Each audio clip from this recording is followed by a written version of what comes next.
stairs, wake the fuck back up and walk all the way back over. I walked back 3 times to finish the song. Like, my mama was like, you getting this song out. And now we got so we have the video version, but we need the top 5 version. Yo, what do we have like the copy of the top 5 version so we can like copy it and mix it like the one that was on stream or the yeah. file? This is stream. Yeah. Okay, let's pull that up. All right, so what it is like you chop the villain version. Okay, let's do it.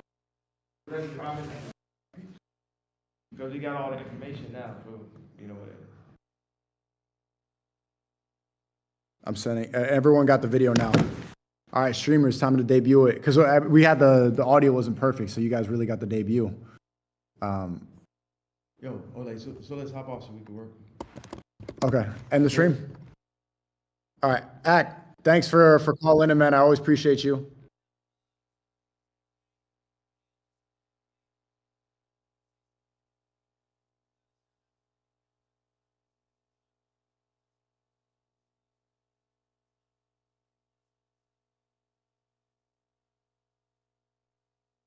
Man, God bless. I appreciate it.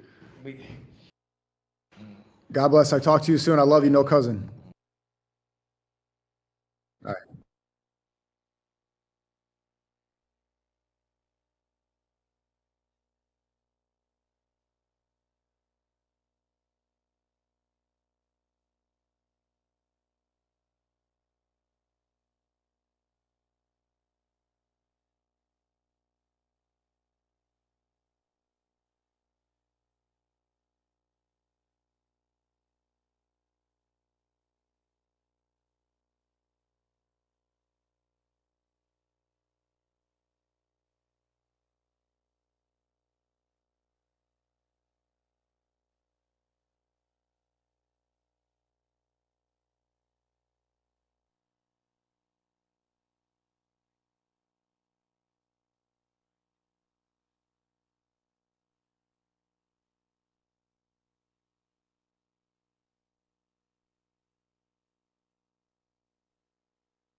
God damn it.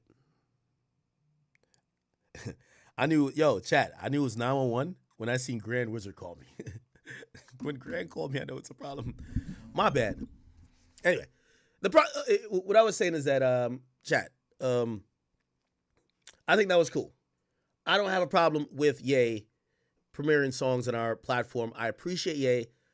I think there are people who are, they want to silence him and they've tried to do so much in trying to cancel him. They want people who maybe like me or maybe Sneaker or other people, they're going to be like, yo, if you stand next to him or if you interview him, that means you agree with him. No, that don't mean that at all. right? Like, again, I thought the song was it's a lit song in terms of the beat is popping, but that's not really the chorus I really want to sing. Just like the other chorus for Cousins. I don't really want to sing that. But do I think it's a catchy song? It might be catchy. You could still do content with Ye, or you could still do interviews or share your platform with him without agreeing with everything he says. And I think there's a lot of hypocrisy going around where people, they'll be like, for example, I did an interview with him and he's wearing the KKK hood. And some people say, oh my God, I would never. But then they cover it. They only cover it, but they want to cover it and show them as the better person, quote unquote, by bashing him. But if you really felt that way, you would never pay any attention to it. But everybody can't stop looking away from Ye, right? And I keep saying that Ye really can't be canceled. People are they're kind of holding out on, eventually he's just going to come over to our side with how we think.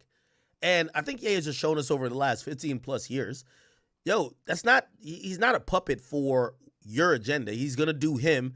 And at times, maybe you agree with them or you don't agree with them. So you could jump on and off the bandwagon, pause, whenever you want, but it is what it is. And I don't think it should be radioactive for anybody who goes next to him, as long as those people are having their own autonomous views in terms of what they think.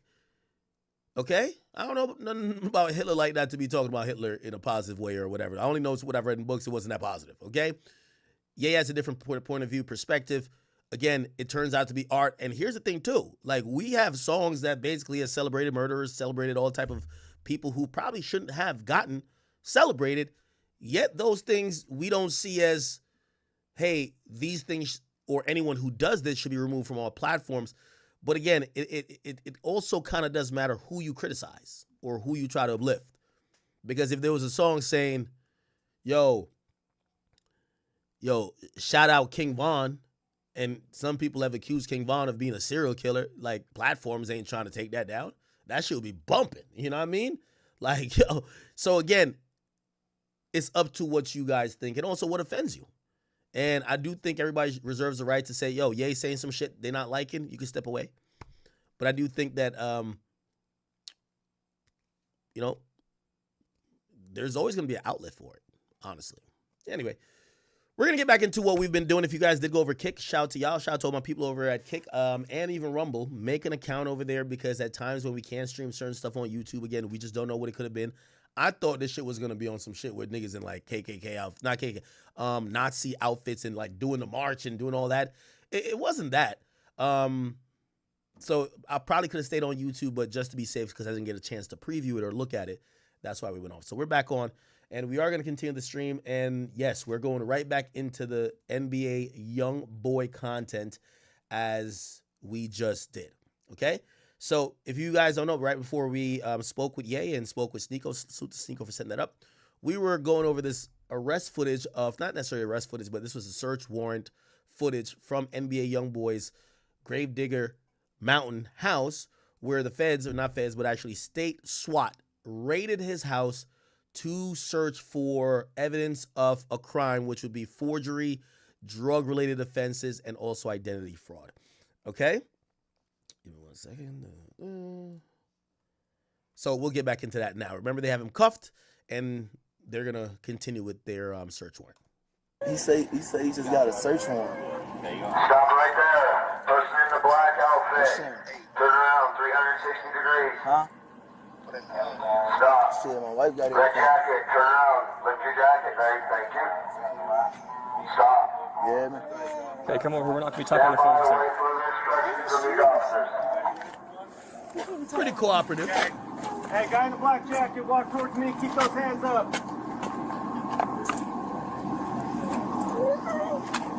Guy in the red jacket, just hang tight, all right? Okay, go ahead and stop and face away from me. Interlock this finger. Hey, do we say we can put these kids in the Bearcat with no shoes on? Hey, nah, don't fuck with this, bro. You don't want to let him get in your car. No, we're not going to get in this car. We don't know what's in there. We're okay. I don't care if he picks him up, though. With that? No.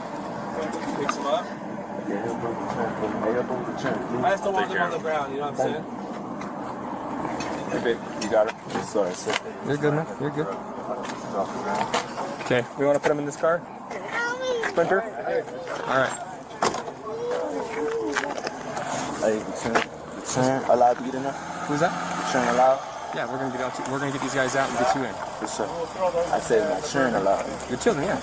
Yeah, we're gonna get all you guys. Wow, you see how they move? So they bring in the first tactical van, which is clearly bulletproof, this and third. Now they're bringing more guys. This is how much they think this place, they don't know what they're going to find. They're coming with guys armed to the fucking T. Now, what I suspect is going to happen is these people are only to clear the area. Let's make sure there's nobody with guns, nobody's popping up, and then we're going to have, some, because these SWAT guys aren't the people that we're going to search. They're going to have regular law enforcement or detectives kind of do the search, right? Because these guys are just to get the area secured, but you see how much guns they're coming with. You get what I'm saying? Give them 1 second to get the stuff out, and then we'll get you all in there, okay? Hey, excuse me. Everything opened up, man. Everything open, I can open Oh, so he's saying everything's open. Please don't break nothing. my safe. Please don't let them break nothing. We won't. We will work 100% with you, okay? Actually, let's do this. Let's have you hold on. If you don't want stuff broken, let's have you stay up here and at least get them in a nice form. Come. Hey, pull forward a little bit. Hey, hold on 1 second. Hold on. He's gonna turn around. Tim, you want to keep him up here in case once we do You secondaries? got keys and stuff if we need them? Not on you? Everything open. Everything's open. Okay. Okay, so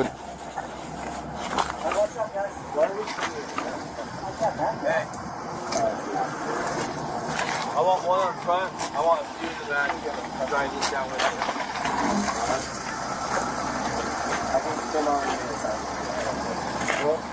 I only got 2, so if you have a hold of somebody, just stay in there with them, and then we'll bring you back up in a second. And yeah, this is the house. Yeah, you see these mountains? This is what I was trying to say. Like, there's only one way to get up here. It's a fucking dead end. You see a big ass rock. You're like, how the fuck? Where's the house? You don't even see the house. When you get to the end of the regular road, you don't even see a house. You see a blocked off path that you got to get up, and you eventually get over here. The only other way, other than that, where there's mad security, you'd have to come over this hill to get to this house, and they have people that kind of flank the hills. So before you get to the house, they would shoot you dead. You get what I'm saying? This is like really a really nice place to be strategically and tactically when you have like real good security. Because if you going to try to come, you're not going to go up the regular way. The only way to go to his house, you got to come over this hill and they're going to shoot you. By the time you get down here, like, you know what I mean? You're getting shot.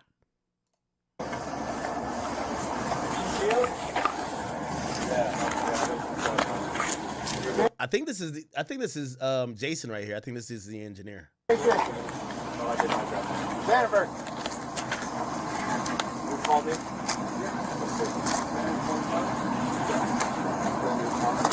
And you get to see even behind the house here, there's a taller hill. So the only way to access this place, you have to come over a big ass hill, which there's really no path to come up here. There's really no paths to come up here, especially when it's snowing. So like you got to be hitchhiking and even try to go do some shit. All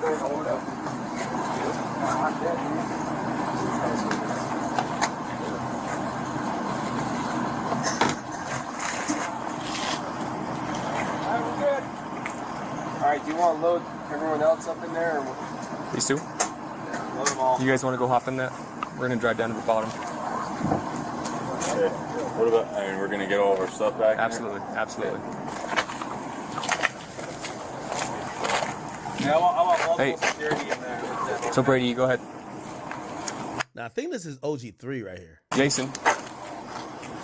Hey V-Bird. Private down until right now. Jason, we had talked about keeping him up here only because he said if there's anything that, rather than breaking anything, we'll make sure we have access to We everything. can probably bring him back up. Yeah, once we down first. Okay, all right, Let let's them get- decide that. All right. Yeah, so they're still like clearing the area. Pretty big house. You know, there's also mountainous parts. These cops, you know, with the SWAT team, they're going to cross their T's, dot their I's. They just got access to this part. They're going to have to check some perimeter, establish a perimeter around this mountainous type shit because who knows? Somebody could run run from the mountains and fucking start shooting them up while they're searching the house. So they're going to have to establish a perimeter around this shit because this shit's kind of protected by natural, you know, resources like fucking or natural whatever, like hills. And then once they've secured it, then they're going to search. So they're saying they don't need them now. Let them secure the perimeter. Then they'll bring them up if they get to a safe or something that they can't open. And instead of breaking it, they'll just be like, give us the code or we're going to break it. All right? You copy that? We're not going to break anything.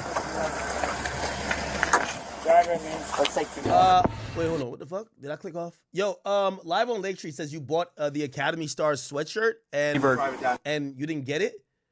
Just send the store a message. My boy Verselli, he does all the merch for me, so he'll respond to you like within a day or two. But if you bought something and didn't get it from the merch shop, he'll absolutely get it for you, 100%. By the way, if you guys are wondering, merch link in the bio. Jason, we had talked about keeping him up here only because he said if there's anything that, rather than breaking anything, we'll make sure we have access to everything. We can probably bring him back up. Yeah, once we down first. Okay, all right. Let's decide that. All right. You copy that? We're not going to break anything. Let's take 2 more.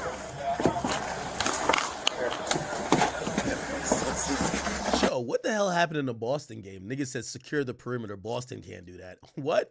All right, there you go. Sorry about that.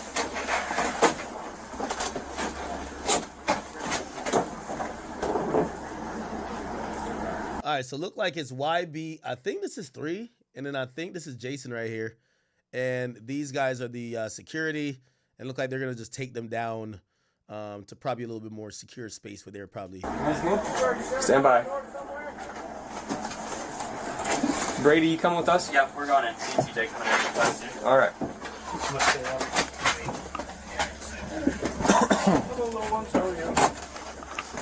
Let's speed this up a little bit.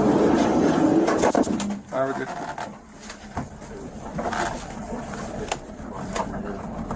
Damn, look how much law enforcement are here. God damn. Beautiful house, huh?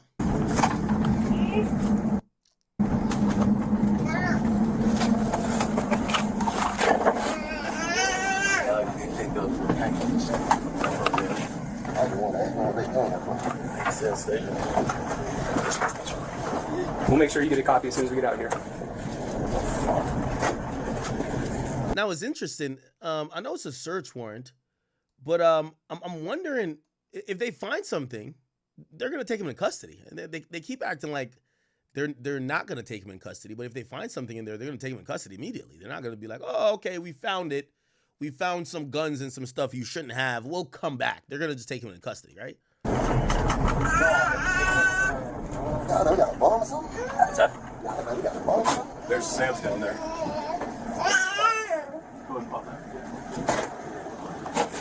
All right, we'll get you out one at a time. Make sure no one falls.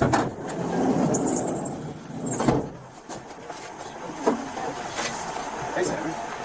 Go ahead, bro. Anyone that's not in cuffs is going to be easier. Sam, you want to take your kids? Okay, yeah, why don't you hold on for a second? Man, you hold on for a second. We'll find out. Okay. All right. Got slide and he's got slide. We can get them seated somewhere we can Ironically, they drive for like 3 or 4 minutes. They're still not at the bottom of the fucking hill. You know what I mean? They're at like, this is where the barn is at. Thank you. 1 second, they're going to use the slides. Is it, can you tell me your name really quick? Is it, I don't want to say it wrong. This is one of the checkpoints. Okay.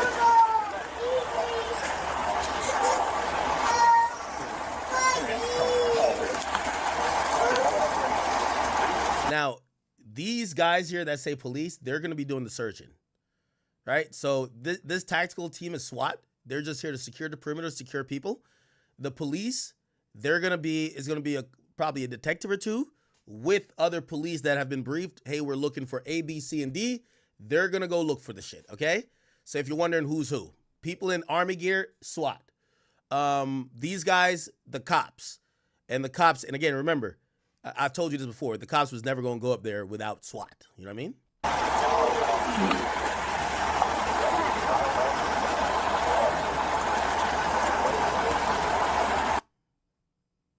Detective Nielsen. I'm working on this operation today. Part of the search warrant that we have, I do need to collect the telephone from you. Okay, so we need a little bit more. All right, ma'am. Got her slippers. That's a big house. We're going back. You just want to walk up? 90.10. All right, go around. Well, that'll be easy then. I'm skipping through this a bit. Got back up on everything. Now they're going back up to the house, I believe. Yep, they're back up to the house. So now they're going to search the house. So that's how much you go up the stairs. There's no hole there. So clearly they're briefing everybody on what's where. They're like, yo, this is the layout of the house, because they don't know if niggas got secret compartments. They might have built a fake wall that they hide drugs behind. They pretty much have given, yo, listen, the house should look like this. So when we go in there, be aware that because they're not going to just knock down every fucking wall, right? But they'll be able to easily identify if the original blueprints, there's some other shit there that might be to conceal drugs. Like, for example, obviously with like the cartel and shit like that, they always built fake rooms and fake walls and have things on the shower that they could escape, you know, all these other things. You know what I'm saying? Hey, why don't you go we're going to help him clear the rest of it upstairs, okay? So everybody's going to do what? Okay. They're still clearing. Left, you guys should be back up. Yeah, we will be. So we're going to go in. So now they're clearing the house. Just keep going. Yeah, we're going to go. Hey, you want to check that bar? Yeah. We got the elevator here. To the hall. I got a pantry and a closed door, right?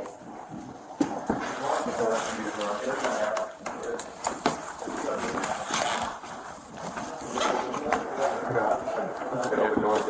Slide door.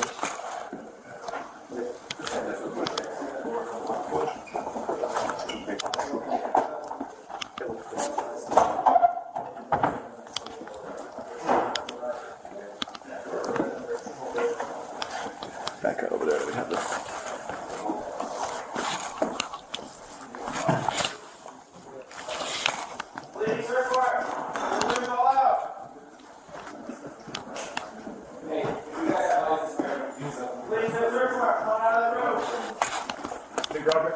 Yeah. Is that the garage? I don't know. Is that the garage? Anyone know? This hallway? Yeah, closed door, right? Open door. Yo, look how petty the cops are when they edit the body cam footage. They blur out everybody's face but YB.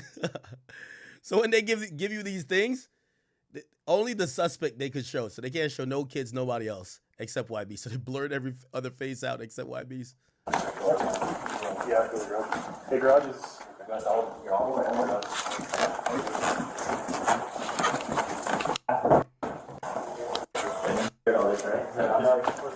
We got 4. Yes. You want to take it? Yeah, it's just a bedroom left. Let's. Stand by. Yeah, we're good. I'll just pull it. Oh shit! I didn't even know this nigga's house had that fucking. Is this an elevator? It's an elevator, right? Look. Clear real quick. Stand by. Yeah, we're good. It's an elevator, right? Nigga, I've been to the house. I didn't even know there was an elevator. What the fuck? I'll just pull it. Oh yeah. You might have to push it. Push it open. Unless it opens towards us. Slide it. Slide. No, you can see hinges. It's an opening. Hey, where's...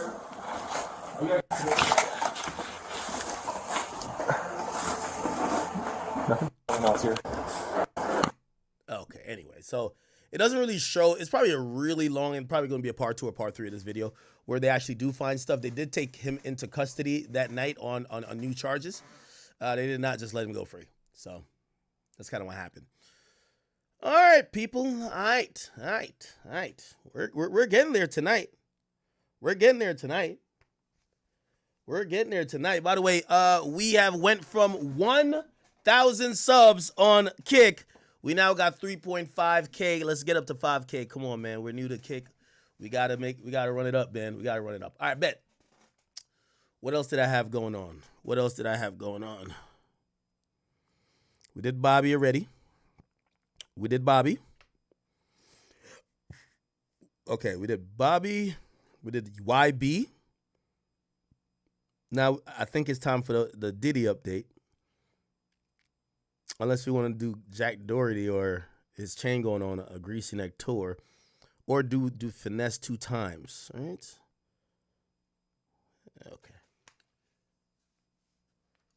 Okay. Let's do this update real quick. So, Let's go to New York Post, right? nypost.com. An explosive article came out today that essentially, brought up a story that we thought was dead. Now, if you guys don't know, let me see. Okay, here we go. Ooh, wow. Here we go. What the fuck is this? Sean Combs prosecutors admit they might go to trial without a key witness. Wow. Let's see what's this about. A woman set to testify that Sean Combs coerced her into sexual acts. Oh my God, with the fucking ass, bro. May not take the stand, feds say, possibly delivering a blow to the high-profile prosecution before a jury is even seated. The witness, dubbed as Victim 3, has been expected to tell jurors that Combs sexually exploited her during his alleged decades-long reign of sexual terror.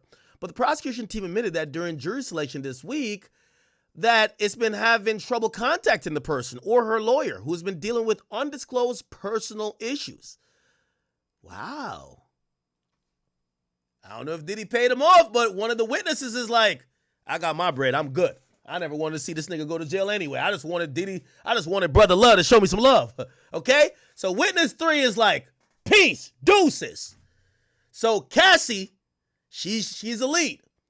And the second person, we don't know yet who. I haven't even been able to pinpoint who it could be. But witness 3 is like, deuces. You feel me? King Combs just gave me the back. I'm out of here. I'm not trying to, Like, yo, it is what it is. All I wanted, I told that bitch ass nigga, you should have paid me from the get-go. I wouldn't have been no witness in no motherfucking case. It's clear. Well, actually, I don't want to insinuate that Diddy paid nobody off, but come on. Hey, we all knew what this was, chat. All these motherfuckers wanted was some bread. All these motherfuckers wanted was some bread. Bag secured. I'm out of here. Bag secured.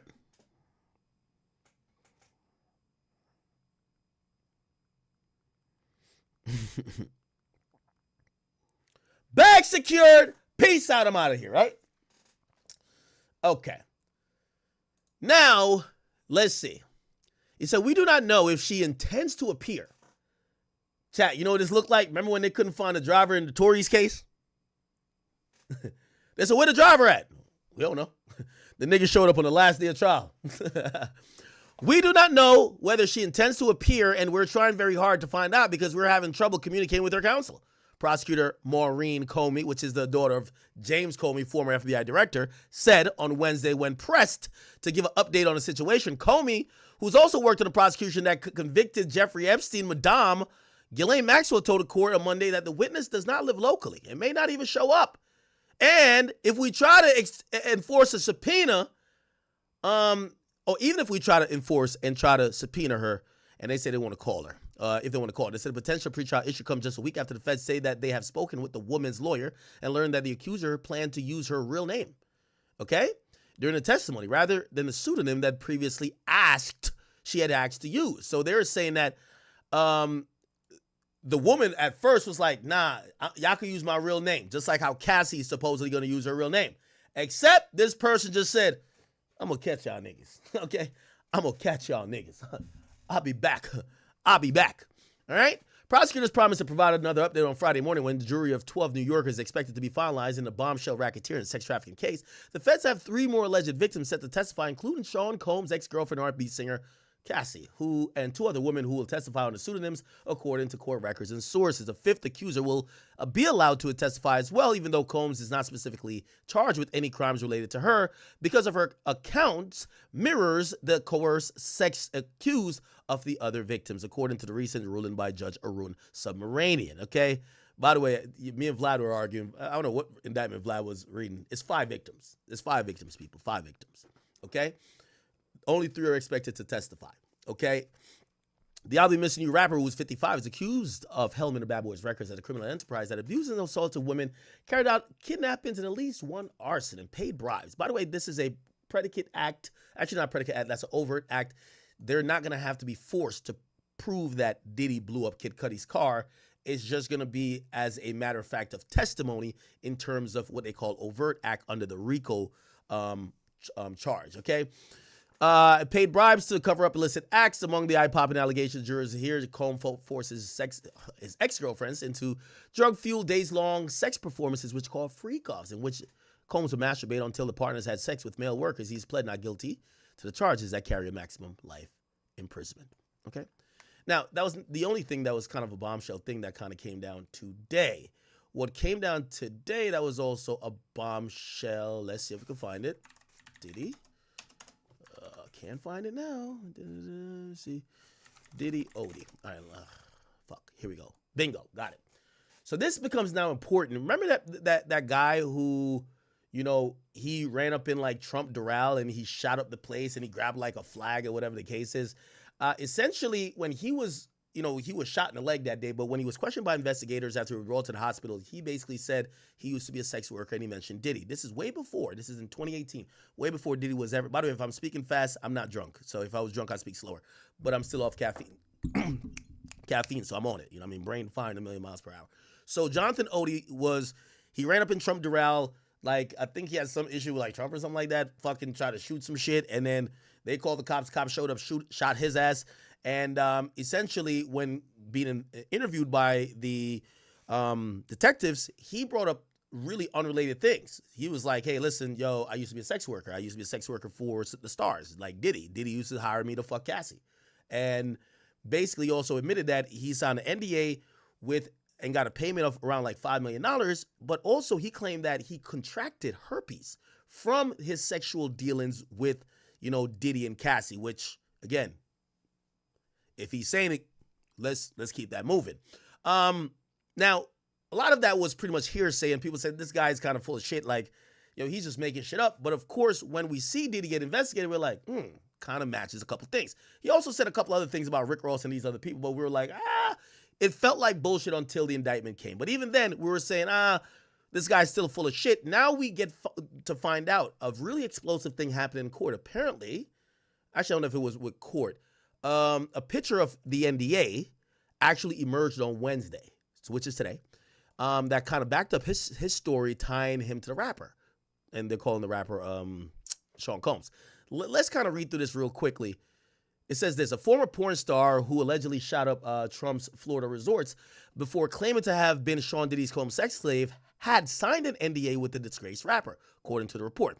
He was arrested in 2018 after he was reportedly caught on camera carrying a U.S. flag ranting about the president as he stormed into the lobby of the Trump National Doral Golf Club before getting into a shootout with the cops. Following his arrest, he made a series of claims to the police, including that he has been kept as a sex slave by Combs, previously released video from interview shows.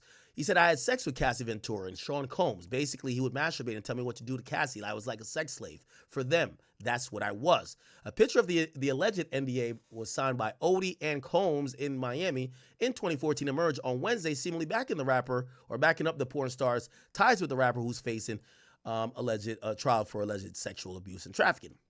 He agreed to sign the NDA for $5 million, and it was signed around the same time as he was divorcing his wife, Tonya Troutwine. She told Daily Mail, which was first published the document. Let me see, is this a document here? Do we have a picture of the document? Let's see. Is this recent? Could we? What the fuck? Where is this thing? Oh, you'd have to subscribe to see it. Okay. So it looked like they published it today. Bingo. Okay, but our lives was completely going different paths. So he's talking about his divorce with his wife. He said he met Diddy around a time at a party at the ultra exclusive Star Island in Miami Beach, Troutwine believes. That's his former wife saying it about him. As Odie spent less time with his wife, because they were going through a divorce, she believes he started partying more with Combs and Ventura. That's Cassie. Diddy has just has those radiating personalities. And I can tell he really enjoyed the attention. You know, he likes to be the king. Johnny would have played perfectly into that. Johnny is Odie. Troutwine decided to get out of the marriage. That's the wife. Decided to get out of the marriage with Odie because she realized he was having an affair with fellow porn stars. They said they had filed for divorce in 2014, but they were on still good terms. He kept on insisting we signed the divorce paperwork, which I thought was very odd, how he wanted to get things going so quickly. It was only later I found out that he had signed this agreement. So apparently his wife now believes that he signed an NDA with Diddy for $5 million, and he wanted to end the divorce proceedings with his wife that he didn't have to bust that $5 million down. Odie claimed that he was just making $2,000 a month as a fitness trainer and that his net worth was a negative $1,800 in divorce documents. Despite that, he went on a spending spree in less than a month. After the divorce was finalized, buying 5 distressed properties for $765,000 in the space of 2 months. And that's what property records in Miami-Dade say. All the properties are purchased mortgage-free, suggesting they were bought with cash. This would have been around the same time that he allegedly got the $5 million from Diddy. So it looked like his purchasing habits after going through a divorce, saying he was broke, negative $2,000 in the hole. Basically, he then buys a property or a couple of properties for $800,000, and he buys this cash. So you would think he probably did get that $5 million. Troutwine lost contact with Odie until she heard about his dramatic shootout with the cops in May 2018 after carrying the American flag, blah, blah, blah, da, da, da. Okay, he faces charge of attempted murder. Okay, who cares about him? Let's get to it. It says, I don't think it's a coincidence. So this is his wife talking. It says, I don't think that things are coincidence. So if it's any of this is true, that Diddy abused Cassie or was being aggressive, Johnny would have definitely softened that situation, would have tolerated the abuse instead. He would have tried to help the situation and make Cassie not feel bad about it. She says she's spoken to her ex-husband since his arrest, and that said he heard his interrogation video with the police had resurfaced in the wake of the damaging allegations of Combs. Ventura accused Combs of, okay, but we know that. It said, he's scared I will expose him. Okay, this is what the interrogation stuff said. Now, we've seen this interrogation footage before. I'm going to play some parts of it. Jonathan Odie interrogation, and let's play the parts about Diddy. Let's go. So this is a Ben Mercedes. Okay. Now, some people have watched me. You guys have seen me play this a bunch of times, but I like to keep everything compact if people haven't watched for a long time. So let me run through this real quick. This is the interview that's being quoted, but this is what he said. This is in 2018 when he was caught after a shootout, and he was actually shot when he ran into Trump National Doral. Let me put the speed at 1.25. By the way, chat, if I am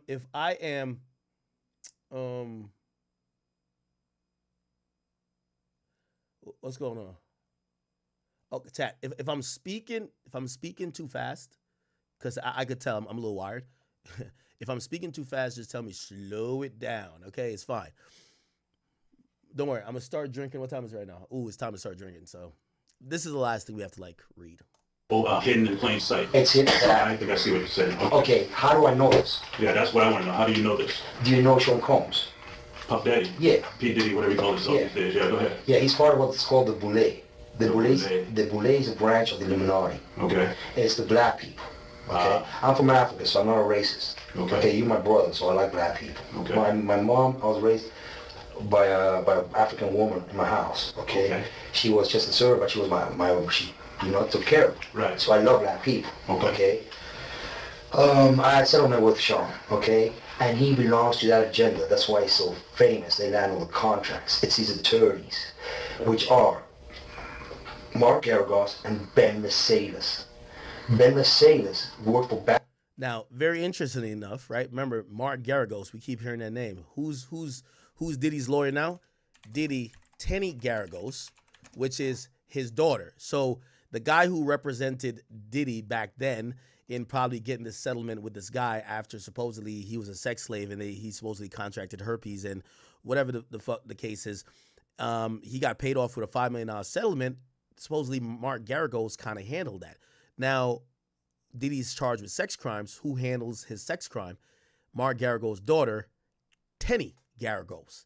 Is it just a coincidence, or maybe Diddy has some secrets that he knows the family of the Garagos knows and he's keeping it within the family? All pun intended, right? Bad Boy Entertainment for 4 years and worked for Hillary Rodman for 5. Okay.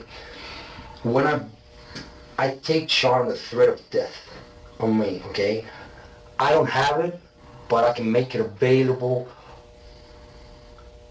under secrecy. That means that I wouldn't be liable because I don't want to be getting framed for anything. Okay. Right. I had sex with Cassie and Sean. Basically, he would masturbate and tell me what to do with Cassie. I had 15 encounters, and I heard lots. 15 encounters. Wow.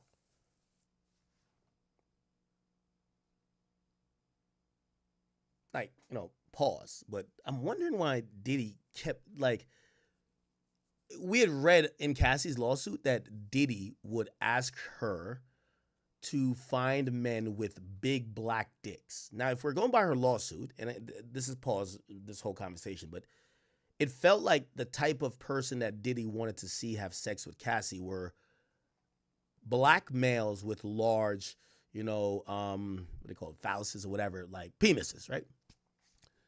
This guy doesn't fit the bill. Now, I'm not talking about his meat. I'm talking about look-wise, if we're going off what Cassie said. It was black men. This guy's not a black man. Why would Diddy want this guy? Who knows? Maybe this was a kink, or maybe this was Cassie's request. Why did this guy look like he's losing his hair, whatever the case is?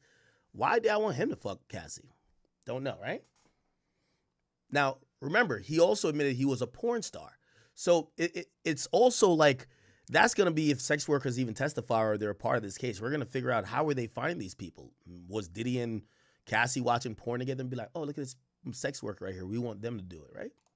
Of business, because what they would do is Sean talks a lot on the phone and on the TV with speakers and stuff, and I was like a sex slave, okay? For them, that's what I was. That's all right? I caught herpes, and I came back and I sued him for the herpes and won. But Mark Eros and Ben Mercedes were his attorneys, okay? And Christopher Leon's here was my attorney. They asked me to turn in that, which was the video recording, and I did so. They gave it back to me accidentally, and it's possible, I threw everything out, it's possible I can produce a copy. Gotcha. It's possible, I'm not sure. Now, how does this lead to war start from? Okay. The Mercedes family, Ben Mercedes, that works with Mark Geragos. Mark Geragos used to be Michael Jackson's attorney. Yeah, out in Los Angeles. Yeah.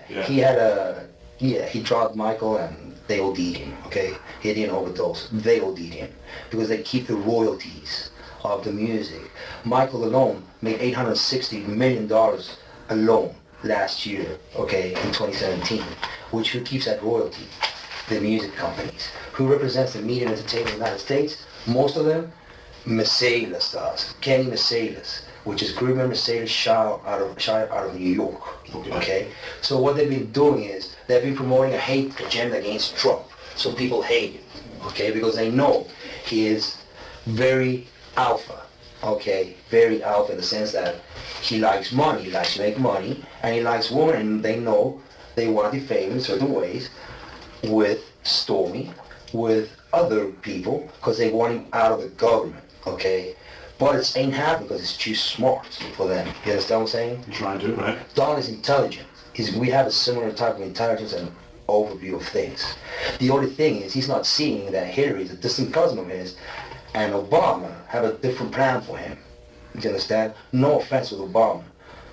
I love each and every American, but he was part of that 9/11 agenda. He's a CIA agent, an ex-CIA agent. That's why there's so much identity issues with Obama. Who knows his real name? They say he was born in Indonesia, and he's also born in Hawaii. Nobody knows. Why? Because he's an ex-CIA agent. Okay. Basically, now, I'm going to be honest with you, it sounded so ridiculous when he said this at the time. And there's so much in this. I think there's even like some stuff about Rick Ross. I thought that was like not true, and he was like, maybe he's mixing the truth with the lie, but like at this point you might have to kind of look at this guy and be like, yo, let's go back and watch and see everything he said, because he might be spitting some facts here. Basically, Osama bin Laden never existed. It was a creation of the CIA, and it was Obama. This is where I think he's in the losing. cave, talking shit and looking like an Arab, and then they bombed the Twin Towers. Okay, so my problem is, I'm here to expose each and single one of them to the American public for the crimes committed on September 11th, 2001, and therefore.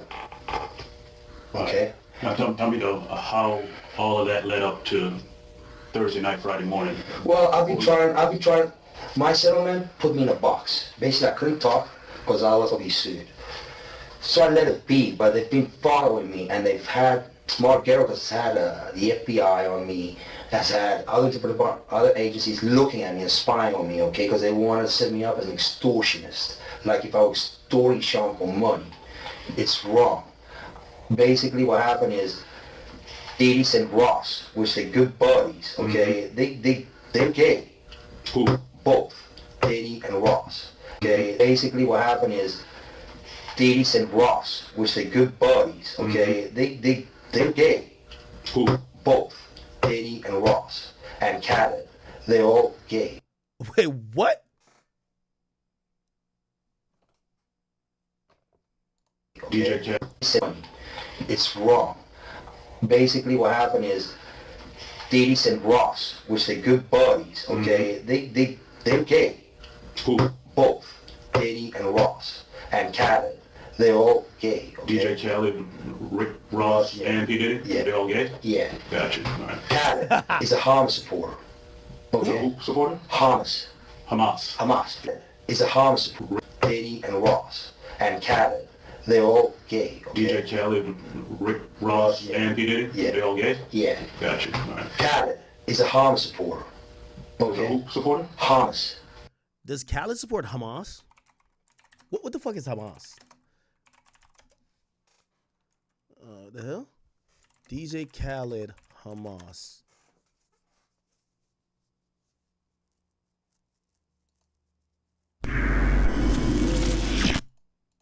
So they just, because there was already fighting as a pretext. Well, they were both living there. Jews, fine. That became in Poland Heights and stuff like that. Who gets mad at me for saying this? That anybody is more human or have a bigger right to life or security than anybody else. The thing that I find amazing, if you look at the break, and what's also happening now is, for the first time in our history, reconcile. I had the idea that horrible shit happens here. Tell me that the people that are dying that you didn't idea, what does they say? Heavy is the head. And DJ Khaled are the most popular Jewish and Palestinian humans on the planet. They should say something. I'm not saying to take a side, but you should say something. And shortly after, Drake made a statement. Well, you know why? What does they say? Heavy is the head that rests the crown. Yeah. You were blessed with a voice where you could bring people together. Right. Music, no matter, is a universal language. Like math is a universal language. Like laughter and love, a universal language. You can tell. Do you know who changed the? Okay. Hamas. Yeah. Sorry, I said it wrong. No. Hamas supporter. Okay. Right. Basically, he's Arab, Palestinian. Okay. The Ciroc agenda. Okay, is basically binge drinking poured out on a yacht. They promote binge drinking and drugs. Gotcha. The hip hop agenda was laid out by Obama during his last presidencies purposely. That's why they had Tupac killed, because when they kill them, you gain fame. When your record sales go up, and then people listen to your lyrics and everything, and then you become famous, okay? That's how they do it, all right? Tupac's still alive. Yeah. He's in Cuba. Okay, that's when he started losing me. Basically, what happens is following. The hip-hop agenda is an agenda to move drugs all over the United States. You need to involve the DEA. They move all the dope, all the dope on private jets, which don't get screened by customs, by the inside the United States. Okay, they Yo, this nigga is snitching. You know how nobody ever called this nigga a snitch? We're just kind of like enamored by the fact that he's speaking on some of this stuff, but very clear that this motherfucker was this nigga was snitching up in here. They move what's called high-grade powdered MDMA. They move cocaine and they move liquid cocaine in the bottles too. Okay, so they put the liquid cocaine in the bottles and they move it. I've seen the liquid cocaine, I've drank it myself, having sex with Diddy and Cassie. Okay, it's not good. He drinks it all the time. Alright, he calls it G-juice, but it's liquid cocaine. Alright. How do I know there's a conspiracy against Trump? Because it's in the Illuminati card deck. He should look at it for himself. Let me bring it back to Thursday night, Friday morning. Sure. I mean, how did all of this? I think I better understand what you're saying. But what I want to know is, how did that prompt you? How did that make you do what you did that night? Well, we're getting to a point that his assassination is coming. Mm-hmm. Okay, because it's an agenda they're perpetrating on the media and the news. Example, Madonna is a client of Mercedes, Ben Mercedes. Mm-hmm. He has her go on public TV and say, oh, someone should, I thought so many times of going up and blowing up the White House. Gotcha. Okay, they give her that little message. That little message is Hillary's message, okay? Mm-hmm. Because Hillary sends it to Geragos, and Geragos gives it to Mercedes. and they give it to you. Gotcha. the Yeah, dollar. yeah, yeah. Okay, now I get all that. you're gonna need an internet so I can show you. If I show you the website, you're just gonna go like, oh fuck. All right. Help me understand you. How old are you? I'm 42. I've been through all my life. I've had a great life. I've settled $4.125 million with Diddy. Okay, but he's scared that I was exposed. I don't want to talk about Diddy right now. I want to talk about you. Oh man, he wanted to talk about this. He said I sold it for $5.1 million with Diddy. Holy. Help me understand you. I mean, obviously we never met. I know. I don't know you from Adam's Cat. I'm trying to, we'll get back to the event. I got like 30 years ago. I'm good. Where are you from? I was born in South Africa. What town? What city? Newcastle, divided by 1,000 hills. I'm from Zululand. I'm what you call a Zulu. Okay. I was born there, and then my parents were Latin descent from Argentina. They escaped the military dictatorship in Argentina. Pinochet, all that? No, the Argentina one. Yeah, my Pinochet was a Chilean one, but okay. I can't. It was like a military dictatorship. I can't remember the names. All right. How many years did you stay in South Africa? 12 years in South Africa, and I stayed 12 years in Argentina, and then I came here to the United States, and I've been here 20 years since. Okay. 18 years, actually. Parents, so you got a mother and father? Dad came and visited me, he died here of cancer. And mom went back home, I think, visiting with my sister in Europe. Okay. What year did your father pass away? 2 years ago. 2 years ago? Yeah. Okay. Did that have any effect on you? I mean, what was Not really. your relationship like with your father? Well, I suffered a little child abuse when I was a kid. Okay. And I believe he's not my real dad, but it's okay, All right. I sometimes, maybe that's what he thought. I don't know. All right. And your mother, where's your mother right now? She's I think in Argentina, traveling in Europe. Okay. What's your relationship like with her? Distant, but okay. But this was only me. It was premeditated to give a message to the American public, a wake-up call. Investigation. What'd you do? So Gonzalez, he can back up what you're saying about P. Diddy and Ross and all that. Okay. All right. And you said Gonzalez didn't know anything about what you did. You didn't talk to him before. Nothing. Nothing. He knows nothing. He was actually worried about me. He's like, "Hey, what's up?" And I told him, "Look, man, what's happening is he's trying to cool things down, but then the feds have been harassing him. The feds. They have a big file of me like this, the feds. Since because P. Diddy and Mark Garibald have been trying to set me up and lock me up as an extortionist, asking for money.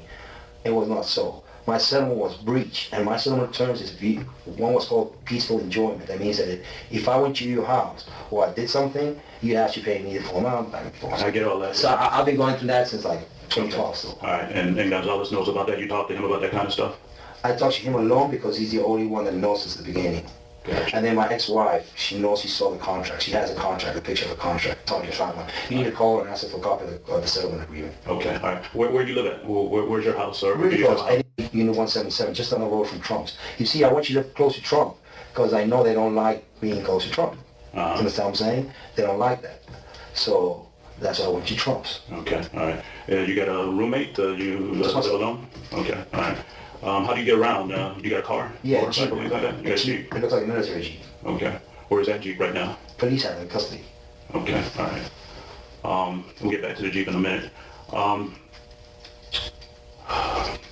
Tell me about your employment. What do you do for work right now? Okay, right now I'm sucking for I work with minerals and gemstones. With an own company called Pegasus Mineral Trading. Okay. That I inherited from my father. Previously, I've been... Well, before you go any further, do you have like an actual office someplace? Do you work from home? Work from home. Okay, so you pretty much like online business? Yeah, but I get busy 2 seasons a year. Like really busy. I get September and February. Okay. So it's like 15 days non-stop each one, and then it's like just slide it. Well, where I'm going with that is if you work from home, do you have a computer? Do you work on the telephone? How do you do business? What I did is I threw away everything I had. Because well, before you go, what is everything? What did you, when you say you threw away everything, what's that? My documents, everything I have, because I know they've been trying to follow me. And So he feels like he went through this settlement with Diddy, but Diddy had people on him. And I wonder if Diddy kind of like knew, or maybe his team kind of was like, yo, this guy's a little bit like, cuckoo, you know what I mean? Like the Lulu, like, because this guy got the money, but still felt like he was being followed, right? I just don't want my personal info getting You know. I got you. No, I think I understand. But I mean, what I'm trying to understand is how can you have a business and not have a computer or work the phone? Oh, I had it. I just threw them away the same day. I threw it all away. You threw what away? My computers and everything. Well, where do you throw them away at? The garbage. And your garbage at your? Yeah, because they've been spying at me through that. They spy you through your computer, through your iPhone. They spy you through your TV screen, the cameras. Even if they off, they mash through it. It's called intelligence. The CIA is available. You can do anything. Let me make sure I understand you now. Now, when you say you throw them away, you throw them into like a dumpster, or did you just throw them away in your trash can? In my and you trash throw them can. away in the dumpster? In my trash can. Okay. But exactly what was it? Just like one computer? No, everything. My documents, the settlement agreement, my computer, everything. I threw the TV, everything that they had been surveilling me on, I took it off because I wanted them to be in the dark. Okay. Because they've been watching me. So now they kind of freaked out, they kind of spooked out. But it needed to be done. And Donald needs to do his presidency correct. And he needs to know that these people are running him into the ground, running the country to the ground. All right, we're going to come back to that. I'm not done with that, but again, I'm trying to help you and I'm trying to understand you, your daily routines, your business, that kind of stuff. But I'm very different than you. I'm very intelligent. Okay. We all are very intelligent. I can see that, yeah. The thing is, you've been fed the wrong foods and medicines which blind you, okay? Most of the pharmaceutical industry is bogus, okay? I agree with you there. I can tell you right now, they have you popping pills and they poison you slowly so you die, okay? That's the truth. You don't need any medicine. You're strong, you understand what I'm saying? Right. Your body is called, the only way to come out now is called immunotherapy. That's all you need. Vitamins, immunotherapy, that's all you need. All right. About my work ethics, okay, previous places that I've worked at. In the United States. Well, do you want to know all of them or? As much as you can tell me, help me understand, you said you work for Pegasus right now, right? But you threw away all your stuff? Yeah, because it's a family business, it's really simple. Right. It's just like, I just need to use Square Cash. Let's go back. What did you do before Pegasus? I worked, I took a break off during the summer, I did my research. I took care of my dad, he had died. Before that, I did real estate investments with Section 8 properties, but I was started getting harassed. So, because they threatened to sell this man labs. Mm-hmm. Let's try to find some more shit about Diddy. Before that, I worked as a self-employed trading electronics for the Pope helped. That you would reach out to if you ever needed help at any of those jobs? No. You know, a president getting shot, and at least I avoid. I did this for the country. Trust me, I feel great. Okay. And I'll do it any day because at least I avoid a president getting shot. And did he also predict Trump getting shot, my nigga? Yo, this guy, I don't know what to say with this guy. This guy's like he's almost from the future, bro. Chat, can we be honest?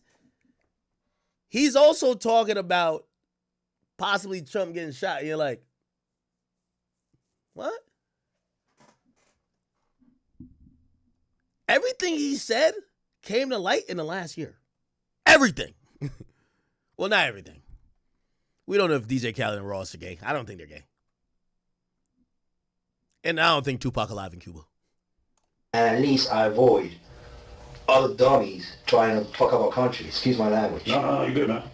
And my people, because my Americans are my people. Okay. I have issues with people, and that's all my people. All right, tell me... all right, let's go back to Thursday night, Friday morning. Before you did what you did, well, what was your state of mind? I mean, what were you thinking? Cool as ice. I went there. I knew what I was doing.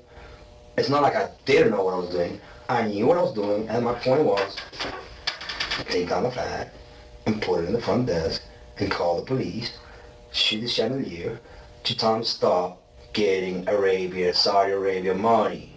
All right. That's all, because Obama is behind him, so is Hillary, okay? So he's got to stop taking the Arabian money because he's letting everything slide. He's letting Obama stand right behind him, and so Hillary. And he knows who they are. Mm-hmm. He knows who they are. So does the CIA. Maybe the Secret Service doesn't because... Personally. I know the truth. I think it's a dummy situation. I think he should put his pants up and explain to the American people what's the problem is. Story was sent by Geragos to Avenatti. Okay? They know each other because I know Christopher's been talking to Geragos for years. They've been doing, my attorneys here, Mace Laura, they've been doing business. They've been getting referrals for years after I cut the deal with Diddy. They made friends and they've been doing deals. I understand all that. They threw me into the feds. for conspiracy of something I had not done. I was claiming breaches of settlement. Now, the way the story is, it works as the following. Donald has an issue. His doctor prescribing Propecia. You know what Propecia is? It's the skin or the hair? Hair growth thing. Right. Mm-hmm. Okay. About Stormy's situation. Okay? That's very interesting. All right. We're going to watch this in a second to continue with some of the Diddy stuff, but let's actually go into some Raw shit real quick. This is Rick Ross on the Bootleg Kev show, and he's breaking the silence, or at least according to the headline. Breaking silence on Drake and Kendrick Lamar beef. Let's hear what he has to say. If you didn't know, Rick Ross was kind of caught up in the middle of this, where he even released his own song. He dropped it and premiered it exclusively through us. Salute to my man Sam Sneak. He dropped Champagne Moments, and he had a lot to say about Drake. Now, if you listen to the end of that song, he basically accused Drake of, kind of, stealing from the culture, not really giving back, and also basically saying hoeing French Montana, supposedly not clearing a song that I guess Ross was supposed to be on as well, not clearing that. And looked like he was standing up for French Montana. French has never talked about it, and we were unclear of French's relationship with Drake because he hasn't said yes, no, up, down, anything about the situation. But here's Rick Ross, and he's speaking on Bootleg Kev Show.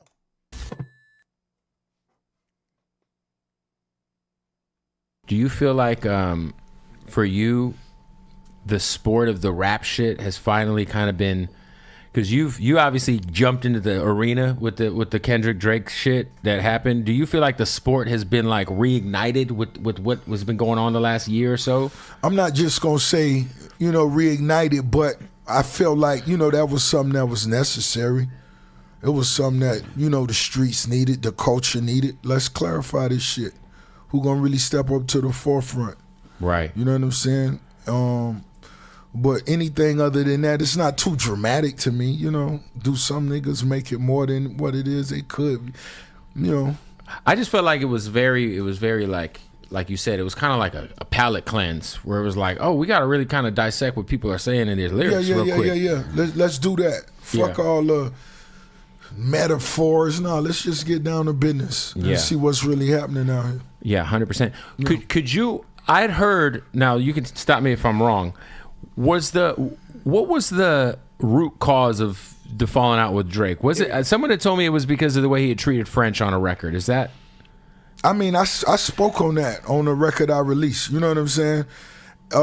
Like I said, fuck that shit. You know what I'm saying? Cause y'all got classics together. If it's real niggas, if real niggas gonna stay real. That's it. You know what I'm saying? Was it something really deep? Nah, fuck that though. But if you pussy, you pussy. If it's real, it's real. And that's what it is. Could that ever be something you could ever see, like you guys talking it out? And you guys have so many classics together, such a long history together. You never know. If a nigga send me a bottle of Luke Belaire, especially the white one, you the never white know. Bottle, yeah. Yeah, the white bottle go for any of these young niggas out here. Especially if it's a Magnum. Send me a white Belaire bottle and I'll take a picture with you because that white Belaire bottle is the, you know what I'm saying? Yo, that nigga Ross promotes through everything, and I feel like he uses these topics just to get his promotion off, right? Like everything is always strategically placed. Ross is, and I hate to use this, especially now in this context while this case is going on, but Ross is like Diddy, a very shameless promoter. Like he'll just, at every moment, it could be at a funeral. Yeah, I know that nigga dead, and y'all about to put him in the earth, man. But the last memory I have with that nigga, man, me and him was popping a bottle of Rosé Belaire, man. We were popping that white bottle. And you know how that white bottle get, man. You know that shit be on the stores right now. I think it's a discount. Y'all think go down there by the store? But I know he did die and shit like that. But yo, I ain't gonna lie. The last conversation I had with him, he told me the last thing he wanted a nigga to put in his casket is to put in a black bottle up in a casket. You know what I mean? That's the type of nigga Ross is. He'll promote anywhere. You can break down, because it's so crazy. We talked about that Power Circle record. You've always had such a great ear. One of the greatest ears ever. When it comes to beats, see when I put Kendrick on that record, yes, back then, you put Kendrick on Power Circle alongside the whole label. Stally, I'm down. Gunplay. I'm down in Miami, all the way on the other side of the map. But it's just certain things I could watch. It's certain things that I understand, And when it come to music, I believe I got a vision for it. That's it. I've been watching and studying that shit since I was in the 1st grade. You know what I mean?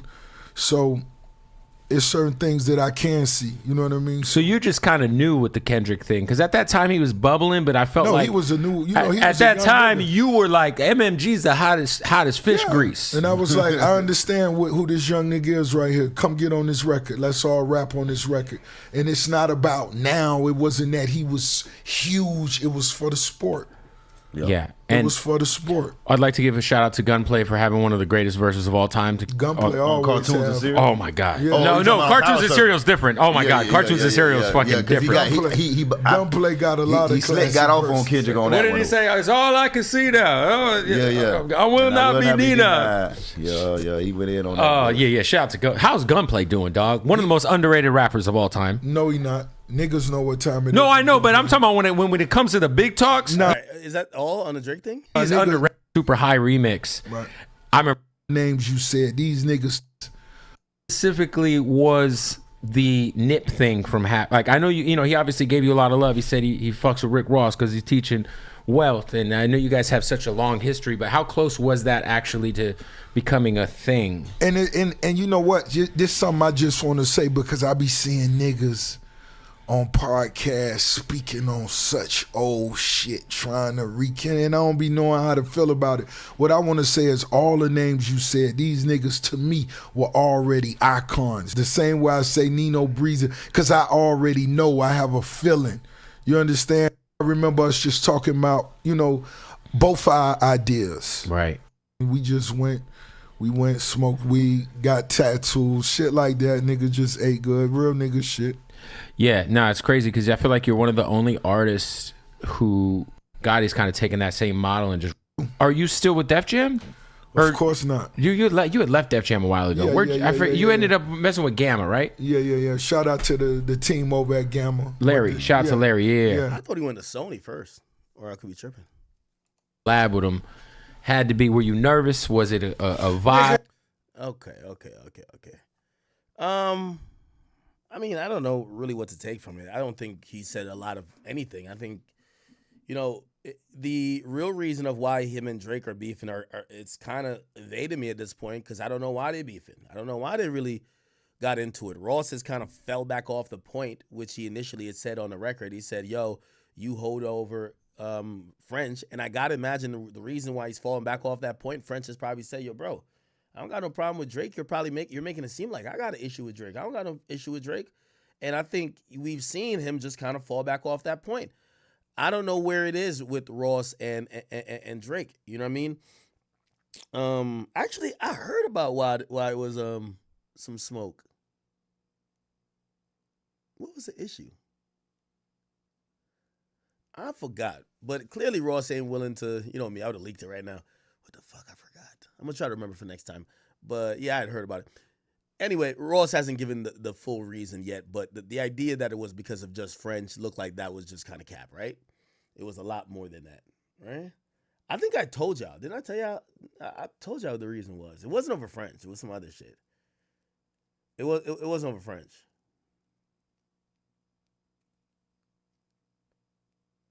It wasn't over. It's over that one girl. Didn't I tell y'all? I thought I told y'all. Whatever. I say, were you nervous? Okay, cool. Do you know Sean Combs? Let's go to this update right here, back to the Diddy case. And this update is actually, what do you call it again? This update is about what happened in court today. I don't want to read through all the tweets, so I'm just going to kind of go through with this video. Otherwise, we'd have to just go through the tweets, okay? Justin Combs, and before we get into what happened with these two now being dropped from the lawsuit, I want to bring in trial attorney and federal litigation. Okay, so by the way, remember the Little Rod case that everybody was quoting to say, yo, Diddy's a monster, because it also kind of named, I think Meek Mill was named in that, and or not named, but like, you know, there was so many wild allegations. That was the Tyrone Blackburn, suit. Remember, UMG was first named, I believe. That got dropped. And remember, his son was named. And apparently those people are now getting dropped. Okay? investigator Alexis Rosenberg to talk more about this. Alexis, so good to see you. Thanks for taking the time. Thank you for having me. So before we even get into what happened with them being dropped for the case, just overall, what do you make of the allegations that were asserted against Justin Combs and Cuba Gooding Jr.? There are a lot of allegations which you just outlined. But, recently there was the motion to dismiss, and a lot of those were dismissed out. So we really don't have the RICO anymore. That's gone. So yeah, the federal judge said that the civil RICO, which Tyrone Blackburn filed on behalf of Lil Rod, they said that there wasn't much basis for that, and they dismissed it. And looked like there's some more developments with some of the defendants also being dropped from the case. So that Lil Rod case, which was used to sensationalize, it was the biggest sensationalism story or lawsuit that helped in the forming the narrative for Diddy, other than that video where Diddy's seen attacking Cassie. That lawsuit looks pretty stripped down now. It doesn't look exactly as attractive or sexy as it used to. And now you kind of realize, like, wait, so you're telling me all of these things that we heard, that we ran stories on, that we talked about and we gossiped about, and we said Diddy's a monster because of A, B, C, and E, and all these other motherfuckers are weird and freaky ass nigga gotta stay inside, and creepy ass nigga, and what else? So-and-so got a weird case. Wait, you're not still rocking with that no more? We don't even have the breach of contract. That's gone as well. So we're really left with some limited. We have the Trafficking Act violations still standing, some premise liability, and the sexual assault. So that complaint has really been gutted. But what is also interesting, it appears that a lot of the other defendants, not just the two you mentioned, are no longer part of this case. Now, based on the fact that they filed some voluntary dismissals, we could kind of guess maybe they settled, but we don't know for sure. Hey, everybody, this is another long crime legal alert. Did you know that so if you're not being paid for his contribution on the Love album, in other words, how was he affected by this alleged racketeering activity? The court said the court cannot identify any such causal link. Defendants' alleged sex, drug, and gun trafficking activities did not foreseeably or naturally preclude defendants from honoring their recording contract with Jones. As we just talked about, the judge also dismissed trafficking claims against the Combs global corporate entity, emotional distress claims against Combs, breach of contract claims. Alexis, does this signify a weakness in the case? Does this signify problems in how it was properly pled by the lawyer in this case? What do you take away from that? Because to have it gutted, as you said, is quite significant before we even get into why the claims against Cuba Gooding Jr. and Justin were dropped. We haven't even talked about that yet.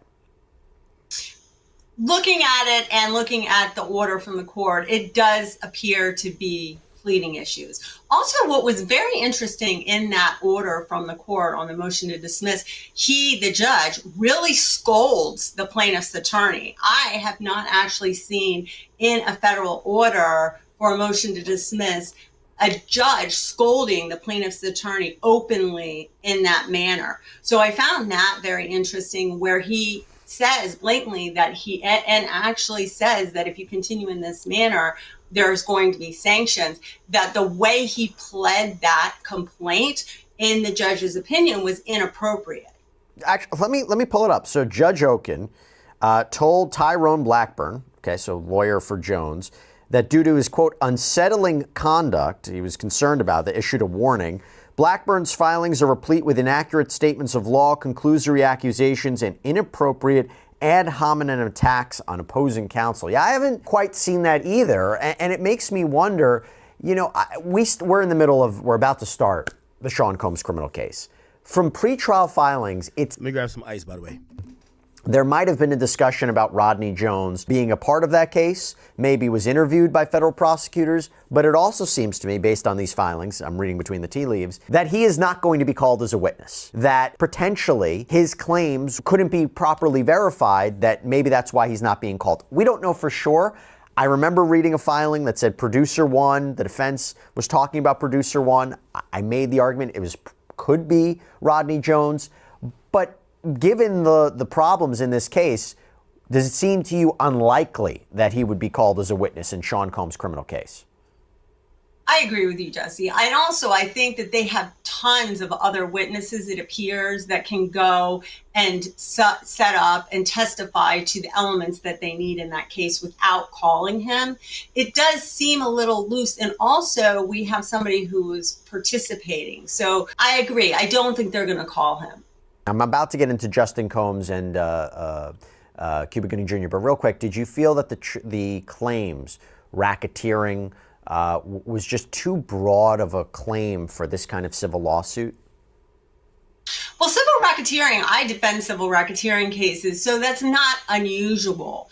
But I do find it interesting that it seems from the pleading that he really, meaning the attorney, missed some major points, because some of the points about the predicate acts and what you can and cannot have are very clear case law, which are the judge cited in the order. And the plaintiff's attorney really should have done a little more research to make sure that those acts, but it could have also, not that there's any accusation by me on the plaintiff's attorney, it could have also been made for the news to give it teeth, to get it into federal court. There's various reasons to make that racketeering, cause of action. So now I want to get into what happened here, okay, with Justin Combs and Cuba Gooding Jr. So again, the judge here, Judge J. Paul Oken, United States District Court Judge for the Southern District of New York, issued an order yesterday. And I'm going to go through it piece by piece. So in the order, the court explains that it granted Jones' previous request for an extension of time to serve Gooding and Justin Combs with the papers in this case, but Jones apparently missed the deadline to serve and then didn't ask for an additional extension. Now, apparently, Jones now is asking the court to serve them in alternative ways by publishing in 2 newspapers. So Alexis, talk to me about that. How does that work exactly? When would it work for you to publish the notices in a newspaper? How does that work? Well, first of all, this is federal court. So you can't just disregard notices, deadlines, court orders. Federal court is very strict about that, and anything you need to ask ahead of time, not after the fact. So first he got an extension, then he missed the deadline, then he turned around and asked that if he could have permission to alternatively serve them.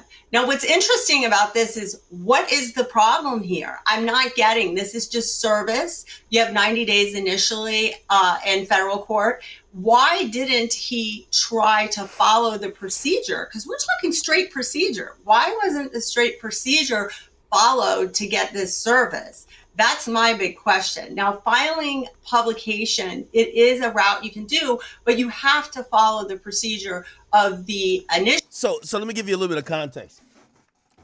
Fortunately, I've been sued, so I've been sued for many different things, dog bites, all type of bullshit. This is how it is. If I file a lawsuit against you, I need somebody who's usually a process server to give you the lawsuit. Now you've seen it. Now you need to show up and take care of it, okay? Again, you got to physically give it to somebody. Now, if you can't, for whatever reason, run into that person, but you know where they live or you know where they work, first and foremost, you have to give reasonable times to the court. So you have to document this whole process. Hey, we've been there for 3 weeks straight, random times. This person is never at home, okay? If that doesn't work, and by the way, this is cost money because you got to get some company to do this and record it to document it that it could go to the next step. So you can't hand it to them for whatever reason you don't see them. At times, they'll be like, well, you should, we couldn't serve them by handing it to them. But what we did was, they'll ask the judge to say, could we leave the lawsuit at their residence? So they'll do some shit like they'll tape it to your door. The judge has to agree with this, low key. The judge has to say, hey, you can't serve him this way. You could try the next method. So they'll tape it to your door, tape it to your mailbox. They got to make it very big, clear, and obvious if they're not handing it to you. And they have to take pictures and all that. We tried to give it to this motherfucker. We put it on his door, and we came back the next day. It was off the door, which means clearly somebody took it, and we're going to assume that it was served, right? So the judge might be like, that's reasonable. sometimes that's not also a reasonable thing. You might live in an apartment building. How would somebody gonna see it if they're downstairs? Like, you know what I mean? Maybe it's multiple people in the house. Maybe somebody else just grab it off the door. So sometimes the judge will go to be like, well, we still want you to serve them. It gets to a level and method where a judge could approve the way of notifying someone that they're being sued by posting in a publication, which means a newspaper, could be reported on a TV, it could be a big blog, whatever the judge and the court approves. Now, it becomes a little bit difficult in federal cases because sometimes these cases are filed in jurisdictions that people don't live, right? So you might be like, yeah, I posted it on ABC in New York, but the nigga lives in Florida. Like, how the hell is he gonna see it, even if it's on TV? So, you know, the judge doesn't want to go with that option because not everybody reads the news, not everybody, like, you know, pays attention to whatever. But there's many different ways, but you have to be communicative with the court in how you're trying to serve these people, right? So it looks like federal court way more strict than we would see in state court. So they have certain deadlines that you have to do the first step, that they could either approve or deny the second step or say, go try again. It looks like the lawyer probably was a little bit lackadaisical or did not follow the proper procedure. And the judge is not going to be like, oh, we'll just take it light on you, because they have shit ton of cases. It's federal court, okay? Initial ways that you're able to serve the defendant prior to seeking alternative service, which based on the pleadings was not done.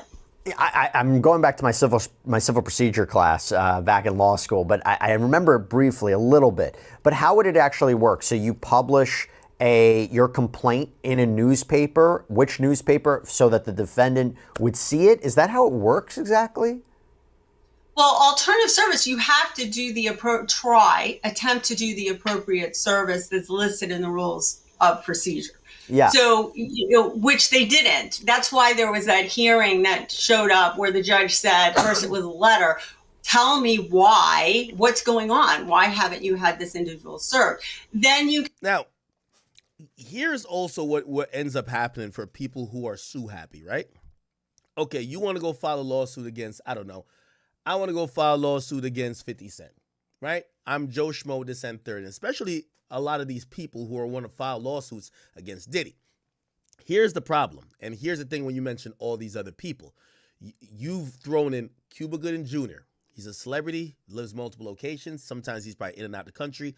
Justin Combs, he's going to be in many high-rise apartments that, you know, you're not going to really see him, or these big-ass mansions. This is where tangible things come in, because anybody could file a lawsuit. But then now you have to serve them. A process server, we could look it up. You got to remember, every defendant has to get served.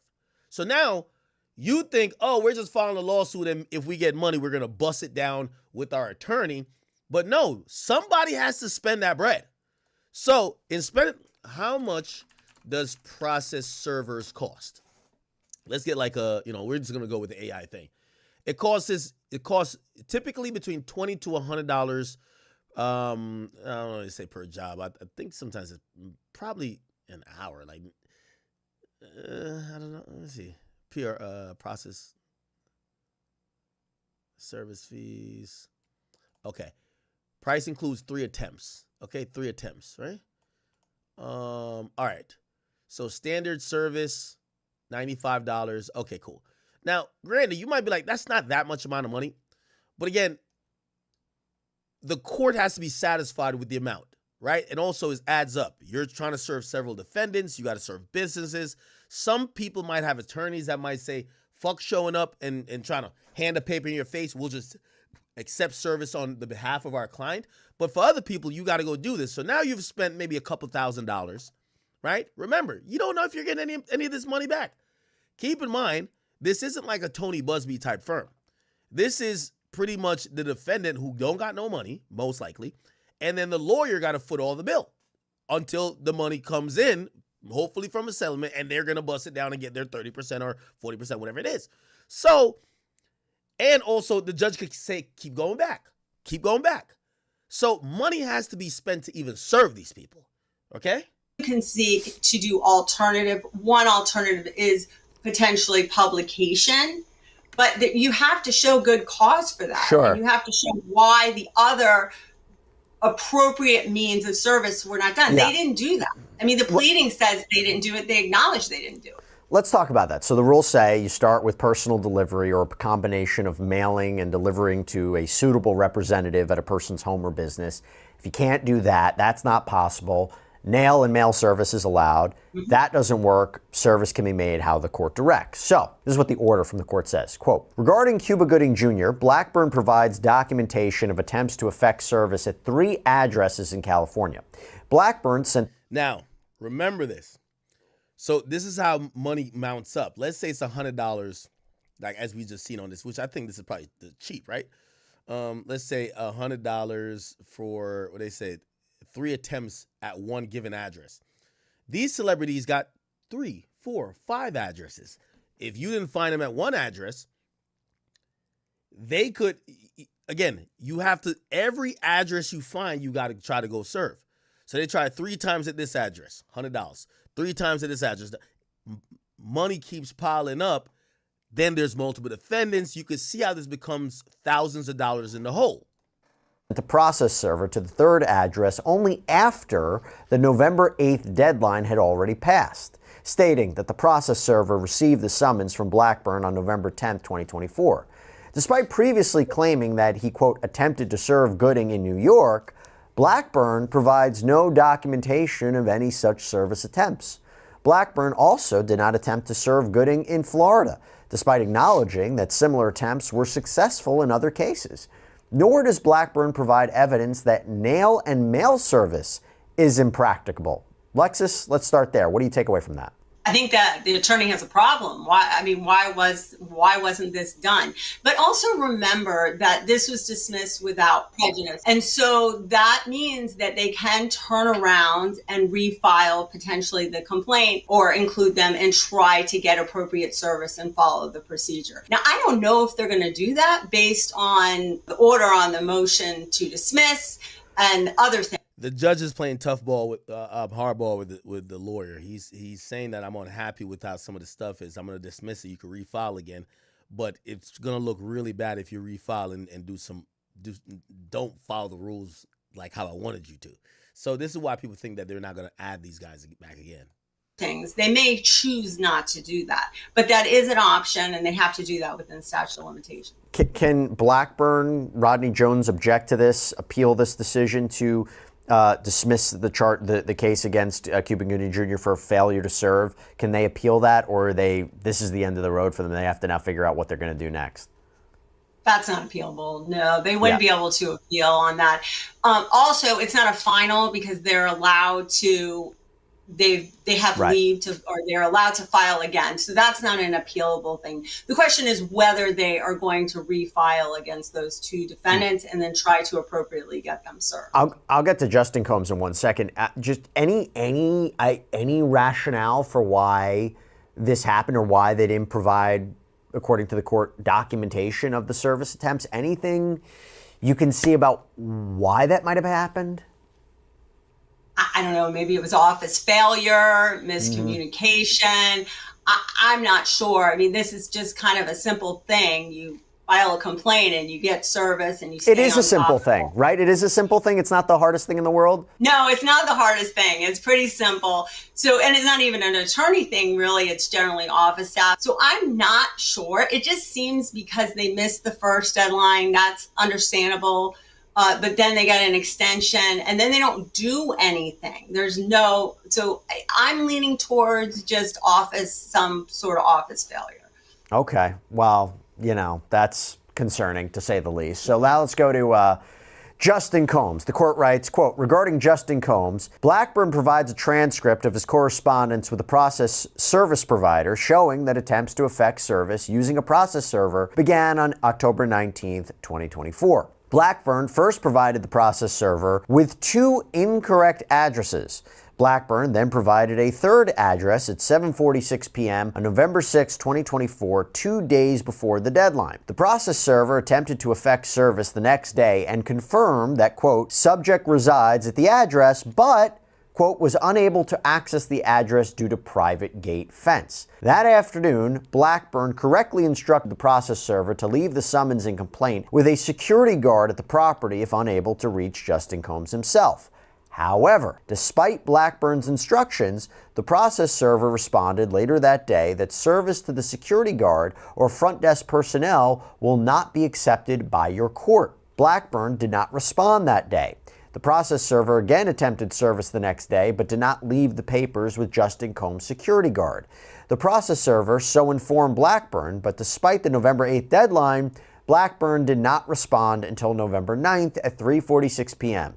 At that time, Blackburn reiterated that service could be made by leaving the summons and complaint with a security guard and told the process server, "Let me worry about the court rule and you worry about serving the documents." Blackburn and the process server continued to argue, and at one point Blackburn changed the service location to the address next door without explanation, but the papers were never left with a security guard or otherwise delivered to Combs' address. Wow. Alexis, what do you make of that? I agree with you. Wow. Okay, first of all, the process server is correct. The security guard, I'm going to assume, does not reside at that house. So, you're not going to get service that way. The big thing that's glaring is he's doing this without notifying the court. He could have easily filed a motion and said, the addresses that we had before, we couldn't get service. We now have, before the deadline. The key in federal court is before the deadline. We now have this new address that we're going to attempt. I think we get the gist here, okay? I think we get the gist here. A little update for day 3 of the trial. I don't want to, again, we're not going to read tweets. Here are key moments. Day 3 recap. The courtroom is heating up. After questioning nearly 600 people, the court has officially seated a jury pool of 45, bringing this high-profile sex trafficking case one step closer to opening arguments. The attorney would begin preemptive strikes Friday to finalize 12 jurors and 6 alternatives. So it's going to be 18 people. 18. Sometimes it's 4 alternatives. The judge has agreed 6, so 18. So today wasn't about the numbers. The drama played out in and out of public view. Key juror moving forward. So a woman who called Diddy's 2016 assault video on Cassie shocking, but said she could be impartial. A middle school teacher who said the video showed guilt, but she'd focus on the trial evidence. A former domestic violence prosecutor from Brooklyn. A man with sleep apnea who says he can stay alert when it matters. The HBO juror, that person who worked behind the fall of Diddy, they're out. The judge actually even scolded Mark Garagos, which, by the way, is Mark. It looked like Mark has been added to this case. In private, Judge Arun Subramanian slammed Garagos for calling the prosecution team a six-pack of white women on his podcast. Looked like Mark Garagos is really on the team. That's something no one should be saying as an officer of the court. Garagos isn't on the defense team. Oh, never mind. So Garagos isn't on the defense team, but he represents Diddy's mother and is the father of the defense lawyer, Tenny Garagos. So it looked like someone who's not even Diddy's lawyer got slammed for podcast comments. It shows how much, if you've been listening to Drew Finland talk about a Dirk case, there is so much emphasis on protective orders, and the judges, especially in the case of Diddy, because there was so much about stuff being leaked, they don't want people talking about this case. They want it to be decided in the courtroom. Diddy's courtroom presence, he showed up in a sharp gray suit, quiet, composed, and clearly managing his image. He's letting his legal team handle the battle while he plays stoic. What's next? Look like, this Thursday is going to be, obviously, we're at Thursday now. It's going to be same of the same. Look like they're going to probably try to whittle down that 45 because they got 45 people, right? They got 45 now. They're going to try to whittle it down maybe to 20-something, and then they'll whittle that down to 18, and they'll pick the 12 that will be sitting and determine the fate of Diddy, and the 6 alternates will be sitting and waiting if they need to be called. So Friday, the final jury selection. Monday will be opening statements. This trial is about to go crazy. All right, bet. We're Diddy'd out, right? I see some people mentioning the Smokey Robinson stuff. We're going to kind of not stay far from it, really, but we won't really touch on that today.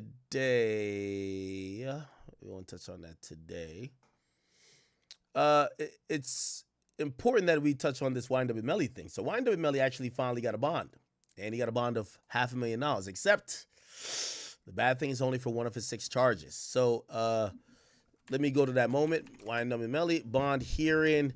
Keep in mind he's been incarcerated since 2018 for the murder of his 2 best friends that got killed in a car where they claim he was in the back left passenger seat, shot his friend to the right, and shot the front passenger.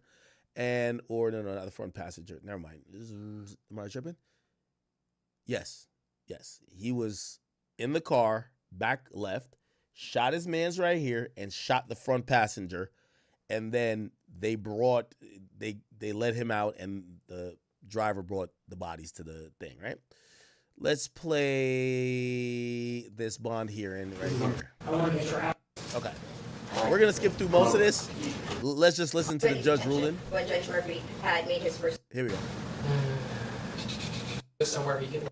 But to the state attorney and to the court if there is any issue. Again, the ankle monitor. Yeah, yo, he looks defeated, bro. Melly looks defeated, man.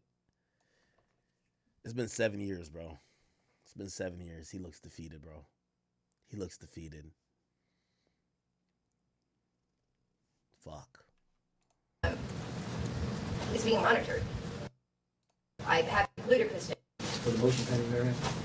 Regarding the motion to strike, notice of appearance, and all of the pleadings of victims, as well as the urgent motion for order to show cause against the office of the Broward State Attorney, Harold F. Pryor and John Phillips, as well as the state's motion to remove prosecutor from witness list and for protective order.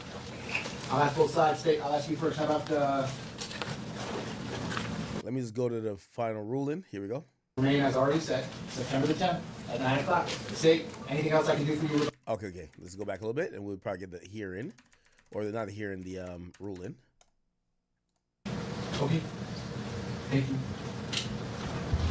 Okay, listen, I appreciate the time, effort, and preparation on both sides. I'll get you written order as to both cases and the bond pending therein, for the motion pending therein.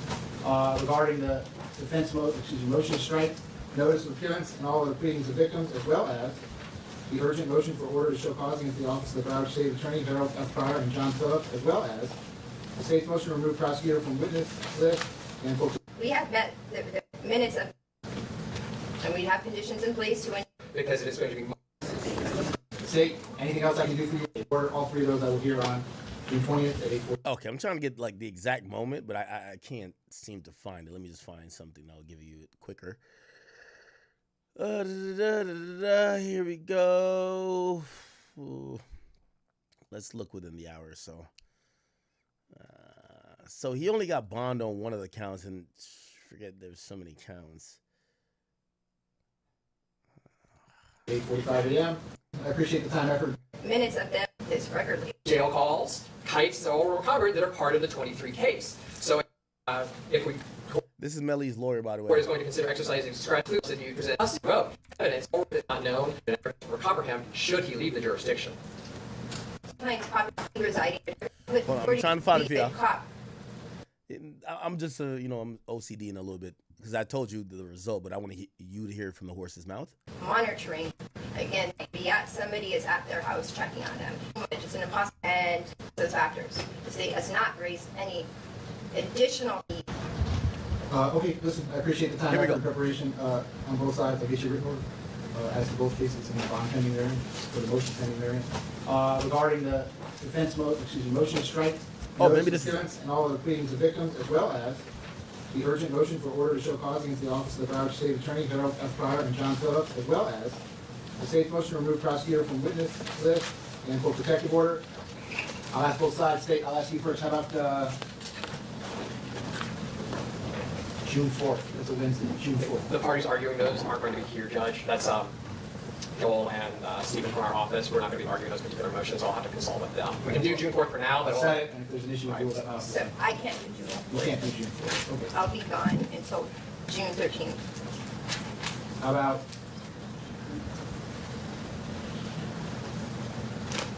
June 20th? It's a Friday. State defense. All 3 of those motions, the defense motion to strike notice of appearance and all other pleadings of victims. The urgent motion. State's motion to remove prosecutor from the The defendant's trials in both of his cases will remain as already set, September the 10th at 9 o'clock. State, anything else I can do for you regarding? Well, if that's all, you all can come The tell me state will that. need to have that heard. On June 20th. Okay. Regarding Mr. Davis. Then we're recessed until 3:30? Okay. Oh, yeah, we can't even get anything on it. What the fuck? What's the timestamp? No timestamp? Fuck it. Anyway, he got bail on a 1 count. Does Twitter have it? I hate not being able to play the right thing. Fuck. Melly bond. Ugh, I said belly. Ain't I fat? Melly bond. Let's go. Okay. He received a bond for one of his 6 charges with it, which is the criminal attempt to conspire capital felony. That bond is $500,000. So the murder and the capital murder is not, actually, I don't know if it's capital murder, but it's not, yeah. Okay, here's some paperwork. Look like the judge may have not said it. They just gave an order, which kind of is odd because you could have just said it in court. So $500K here, no bond for this. So let's zoom in a little bit. This is something direct criminal gang acts, no bond. Tampering with witness, no bond. $500K for the criminal attempt to solicit blah blah blah, capital felony. That's $500K bond. Where's the other charges? Okay, Jesus. And then no bond for directing activities of criminal gang. Yeah, okay. So it don't look like he was even really close to getting bond, but it looked like the judge, they're going through formal proceedings. It gives the blog some headlines, but like the judge in the YNW Melly murder case expected to rule on yeah, it's no bond, bro. No bond. No bond.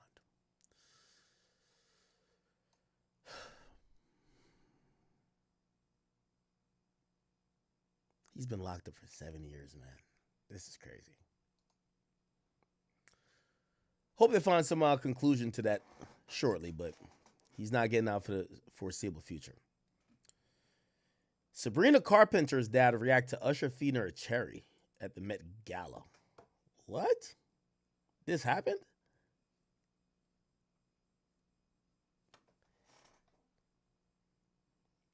No way.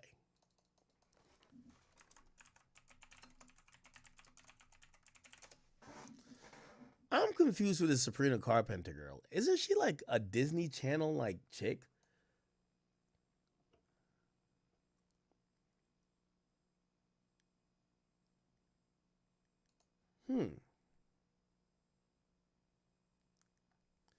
Sabrina Carpenter revealed how her dad reacted to the thing.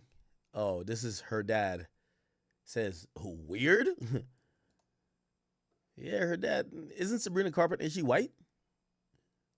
How come all these chicks that used to be on Disney Channel, like all they promote is like whorism? Didn't Ariana Grande used to be on like Nickelodeon? All they promote is like complete debauchery. It's like they get popular off of being like very kid friendly, and then they come into this pop lane where they're like making music, and all they want to promote is like fucking whoredom. Okay, let's see what's going on. Whatever. All right. Now, I think some people made a valid point, though. They're like, why is her dad, and this is why, there's always going to be a racial component. People are like, why is her dad calling Usher feeding her a cherry weird? But if you know anything about Sabrina Carpenter, she's been notorious for like trying to like do these like poses that is simulating sex. Like, for example, this. She does a pose, I think this was at some place, this is in Paris, and she literally simulates the Eiffel Tower, which is a sexual position, and also like niggas gangbanging and running the train on you. But obviously these aren't, well, is this a black man? I can't tell. People feel like her dad commented on Usher feeding her a cherry, but not commenting on this is crazy. It's like, yo, your daughter's doing this, bro. What you mean Usher feeding a fucking cherry is weird? How is that weird? How is that weird, but this ain't weird? How Usher giving her a cherry is weird, but this ain't weird. Now, who knows? Maybe her dad has the same opinion, but she never shared her dad's opinion about this. Okay? So, I don't know. All right. Let me see what else is going on.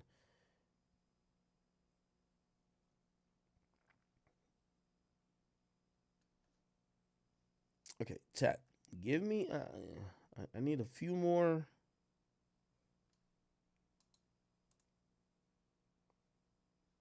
Need a few more topics. So please, if you have anything, just send it to me. Still can't believe the Knicks fucking lost. They're garbage. No, I mean, I can't believe the Knicks won versus the Celtics. The Celtics are garbage. They're down 2-0. It's crazy.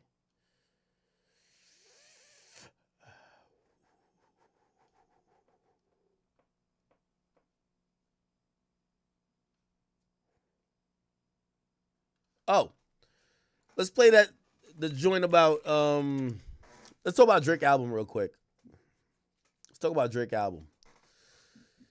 So Drake had reposted this clip of Smiley, which is his artist that's signed to OVO, and Smiley was kind of talking about how locked in Drake is, and check this out. I'm telling you, I see them the other day. We're at a party, and he was in the other room by himself eating pasta with, you know, the wired headphones, the old headphones? Billionaire having the wired headphones, so he had the wired headphones eating pasta, writing music. While we have a whole fucking party going on, so like, he's on a different mode right now still. Even at the Nokia video shoot, while he was done in the breaks, he had a bunch of producers and he was just recording. So like, he's in that crazy mode right now still. You see his captions that the man's talking and shit because he's in that mode right now. Brother, I'm telling you, I see them the other... Now, I'm going to be honest with you, and even, you know, y'all going to say I'm biased, and probably I am. Shit. Every conversation I've had with Drake is basically say, yo, act. You know, when he said to me, my time to talk soon come, or is like, yo, my talk soon come, that's his direct quote. Yo, he's going to be popping his shit about everything. It's not necessarily just the battle. He's going to be popping his shit about niggas who switched up, bitch ass hoes, and people who was hoping he was out of here. And, you know, obviously he has one of the contenders for album of the year with some sexy songs for you. But this next solo album, which is going to be a hip hop album, and when I mean hip hop album, I don't mean like he's just rapping everything, but it's going to be, if you ask me, I'm expecting a Scorpion type album. You know, I love when artists back to the wall. They usually produce the best results because they know they can't slack. They can't mail it in. This might be the thing that completely ends them, or is going to make people start forgiving them, or might make people even love them more. So I like when Drake is in this mode. By the way, I like when mad artists are in this mode. As much as me and Meek might not be the best of friends, when Drake was like killing his ass, if y'all listen to any of them freestyles when he dropped in, bro, he was cutting up. A lot of people ain't want to hear, but he was cutting up. He was rapping like his life depended on it. Like, it looked like he was trying to rap his way out of a cell. Like, I mean, he was dropping them 4-for-4s at that time. That's where one of my favorite songs with Meek, Pray For Him, came from. That nigga was doing freestyles. He did some freestyles to, like the Panda freestyle and other shit. Like, yo, and even some shit for Future, and even Summer 16 freestyle. Yo, Meek was going crazy. Sometimes you got to put an artist, especially a veteran artist, back against the wall. How do you put them back against the wall when they're rich as fuck? Well, it's clear right now Drake's legacy is threatened. And it's not threatened because he's not, in the sense of, we all know he's the greatest hip-hop artist, or not hip-hop, sorry, that's Kanye, the greatest rapper of all time. But if, like, I'm pretty sure he doesn't want it to go down in his legacy that his reign at the top or his dominance stopped when people thought Kendrick might have edged them out in a battle. No. So he's trying to drop some shit to let niggas know, like, bruv, I got another 10 if I want to. Here's a parallel with him and LeBron. And by the way, you can check out how he's betting. He bet against LeBron. He think LeBron is finished. He think he got 10 more. Now, this is my words, not his. Shit. He's determined to prove to people that, yo, not only is he the greatest rapper, but he won't ever be pushed out the game until he voluntarily leaves. And he knows very well right now people want to hear what he got to say. Is he going to have that chip on his shoulder? How is he going to pop shit? Is he going to really get everybody back on his side? Is he going to make all them hits that he's always done? Is he going to be, you know, like I'm going to be honest. I think Kendrick took the #1 spot for a year. Not Like Us dropped. It's about the anniversary for the last year, hip hop wise. I don't think artist wise, because again, Kendrick don't do R&B. Kendrick don't do R&B. Kendrick's not, I mean, technically he is pop, but Drake has a couple more facets. But within hip hop, there's only 2 years Kendrick ever overtook Drake. And I'm a Drake fan, but I have to be honest.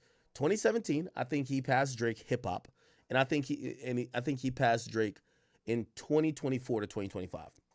That's it. So say 2024 and 2017. Keep in mind, Kendrick been out since like 2011. Every year it's been Drake. 2017, Kendrick. Drake. And then 2024, Kendrick. Hey, Kendrick ain't never had 2 years where he was running shit. This is where Drake got to go, you know, you got to put your big boy pants on. You going to let Kendrick really pop that shit, think he that nigga? Because, yeah, he got his shit off for 1 year, but shit, in 2 years, he's going to still be performing Not Like Us. You're going to be performing new songs. So Drake has the opportunity to wrestle back the throne. And even if that looks bad on his legacy, where people are like, well, we'll still give that Kendrick beat you in a battle, fuck it. But who's going to be the most successful artist? Who's going to have the culture in the palm of their hands? Who's going to be the person who's dictating the sound, the tempo, what people are listening to, song of the summer, all that type of shit? I think that's where Drake has a chip on his shoulder. Now, here's the thing, though, I will say, too. I don't believe Drake's next album is going to be like Kendrick, like, oh, whatever. I think he got a lot bigger fish to fry. I think he has relationships to address. I think he has people who he felt turned on him. Whether it's the LeBrons of this world or other people who he felt like he was kind of cool with, but he realized that he had a lot of fake relationships. At the very moment they thought it was done, he was kicking his back in. I don't think he wants to engage again with Kendrick, not because he's scared, not like that. It's just like he's seen that's written. It's already written how people are going to view that. Kendrick could call him a PDF, and people are like, this is crazy, or this is hot. And he say one thing about Kendrick, so we don't have to litigate that again. But I don't think his new album is going to be mostly about Kendrick. I think it's going to be about the sentiment of what people do to you when they feel you're done. And I think that's where he would be able to get the most amount of support, because everybody has been counted out and watched people switch on them and watch people just expected them to fail. And if you've ever been triumphant in that instance, you want to be able to pop your shit. So I don't think, for anybody who think his solo album is going to be like, oh, there's another shot at Kendrick. Nah. You know what I'm saying? Now, will there be little shots? Yeah. Just like how GNX had a bunch of shots at Drake too. But I don't think the whole GNX album was the fuck Drake album. I think, he put some moments on it that was fuck Drake, but GNX. I think the same with Drake. Could have some moments that kind of gets at Kendrick, but the majority, I think, is going to be the thematic focus is going to be, these people switched up on me. They counted me out. And, the same type of mindset, no friends in the industry, all that type of stuff. We'll see that kind of come in song format, if you ask me. Okay? What are y'all talking about in the Academy HQ chat? Holy. All right. Wait, no, let me go back on that. By the way, chat, thank you so much. You guys are showing so much love via Kick. Appreciate y'all. By the way, I do want to remind y'all, quick reminder, no matter where you're viewing this from, Ticketmaster.com, please go type in DJ Academics, my birthday party, or no, not party, but like the Birthday Life podcast. Please, I need everybody to pop out. Go cop a ticket, tell a friend. I don't give a fuck. We just need everybody in the goddamn building. And yeah, so we still got tickets available. Please go cop them, and I appreciate y'all. Okay, give me some more topics. Kind of getting through this.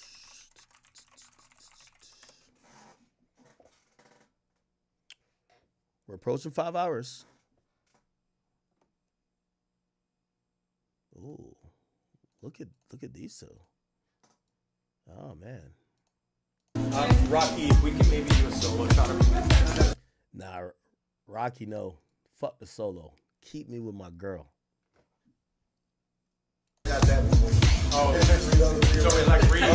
He says usually the other way around. They're like, Rocky, could you step out that we get Rihanna? Rihanna, you mind stepping forward?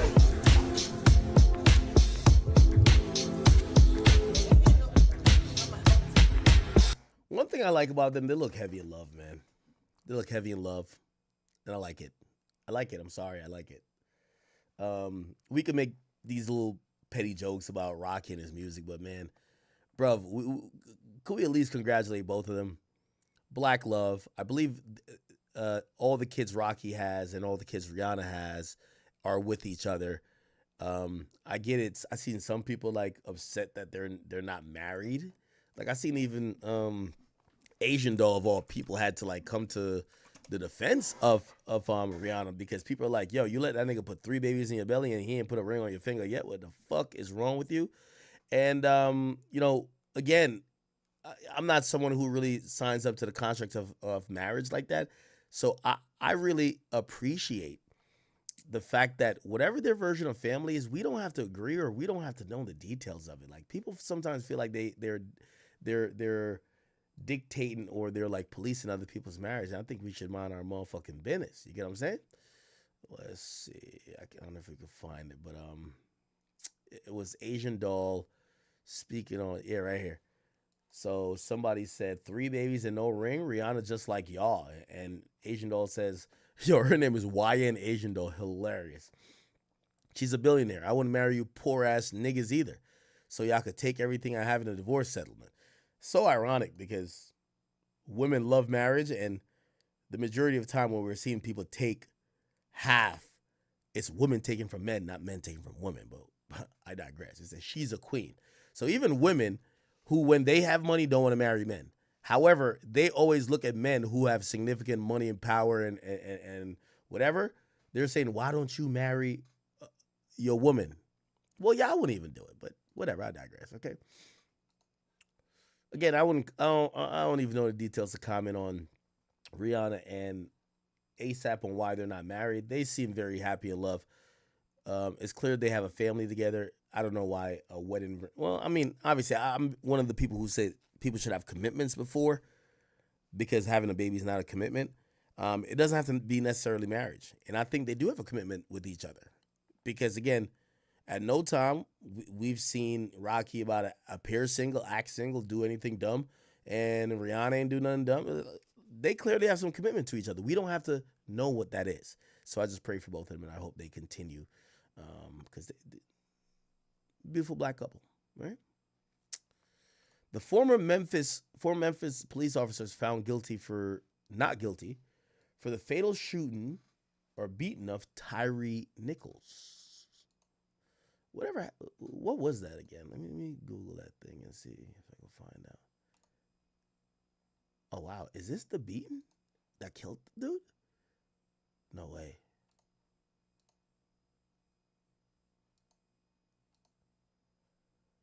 Wait, is there a video?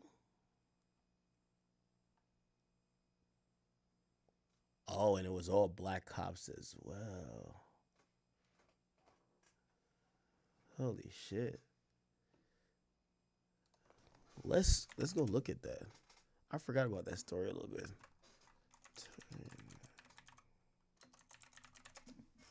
Here we go. We are following some breaking news. 3 former Memphis police officers have just been found not guilty on all charges in the state trial over the beating death of Tyree Nichols. The jury reaching that verdict on just the second day of deliberations. Let's get right to NBC News correspondent George Solis. He's been tracking this. He joins us now. George, take us through the verdict and the reaction inside the court. Yeah, this verdict was unanimous over the course of 2 days after a trial had started back on April 28th. The jury coming back and delivering a not guilty verdict for all of the 7 counts in this indictment. They are as followed. The most serious, of course, being that second-degree murder charge. You heard the jury there saying not guilty for Demetrius Haley, Tadarius Bean, and Justice Smith. Okay, Wack text me, we got content. I don't know what this is. Oh, I'm sorry. Oh, fuck. I got to figure out what's going on. Whack text me, we got content. Hold on. I got to see what this is.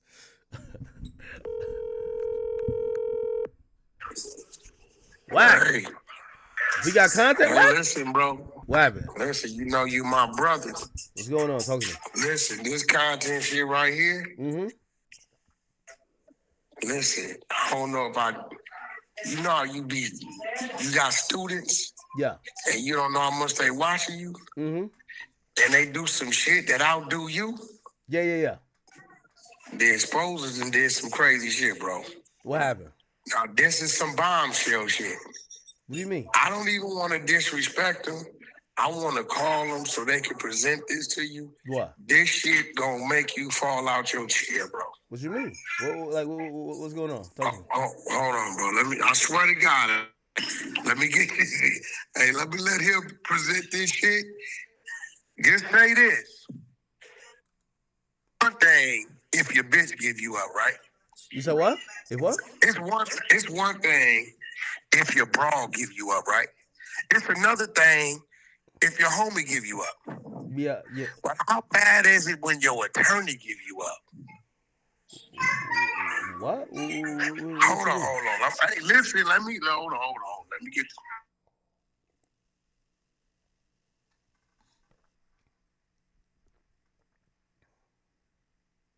Wait.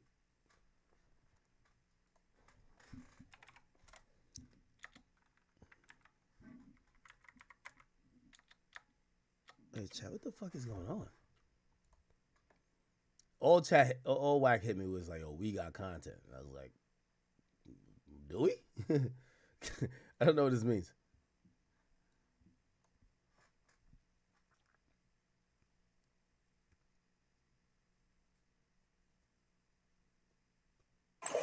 No, I don't want to disrespect this dude. I'm gonna let him present this shit to you, Act. But this shit right here, hey, hold on. Hello? What?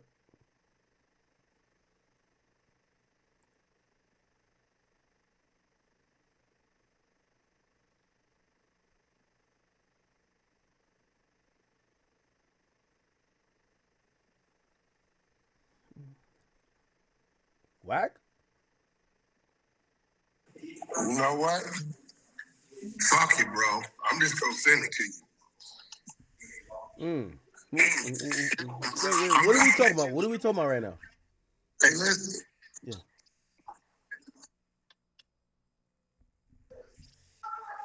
Listen, bro. Yeah. All right, here you go, man. Listen.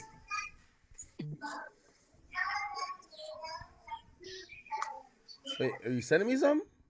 Yeah, there you go, bro. We got an audio file. Hey, listen, man. Is this a content right here?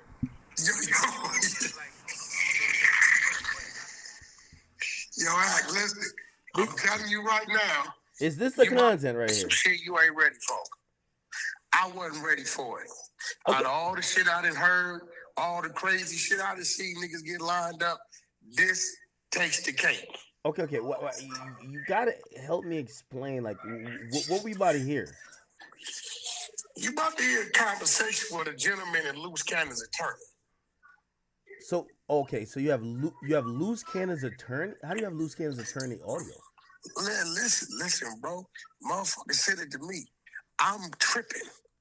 I'm telling you, I tried to get the dude online in the city. He ain't picking up. I don't know where he at. Maybe he on the East Coast. Yeah. Right? But the jig is up. Now, I'm going to tell you what you about to hear. Remember when I exposed, they got at me about that damn, they got at me about that video? Yeah. And I said, after sitting back and hearing the nigga talking about he gonna get out and seeing it wasn't no ad charge and knowing ain't no way you ran into Big Q and Big Q said that, I said, you trying to use that video to get out of jail? Yeah. Now, hold on. By the way, Whack, I gotta also interject. So I told my stream, I say I'm gonna fall back from this situation because so when you had called me, wait, Whack, hold on. When you had called me, I felt like this is what I got from it. I feel like you were saying, Luce is trying to set you up, and I don't want to be part of nothing if somebody's trying to set you up. Honestly. Yeah, that's a fact. Listen, what you thought he was trying to put a murder on you? Listen, what that man just sent right there, what you got? Mm. You got the nigga legal admitting to it. What? You got it. I looked up, it was on my phone. I couldn't believe it. Okay, I'm about to play this. Let me hear this. Hold on. Yo.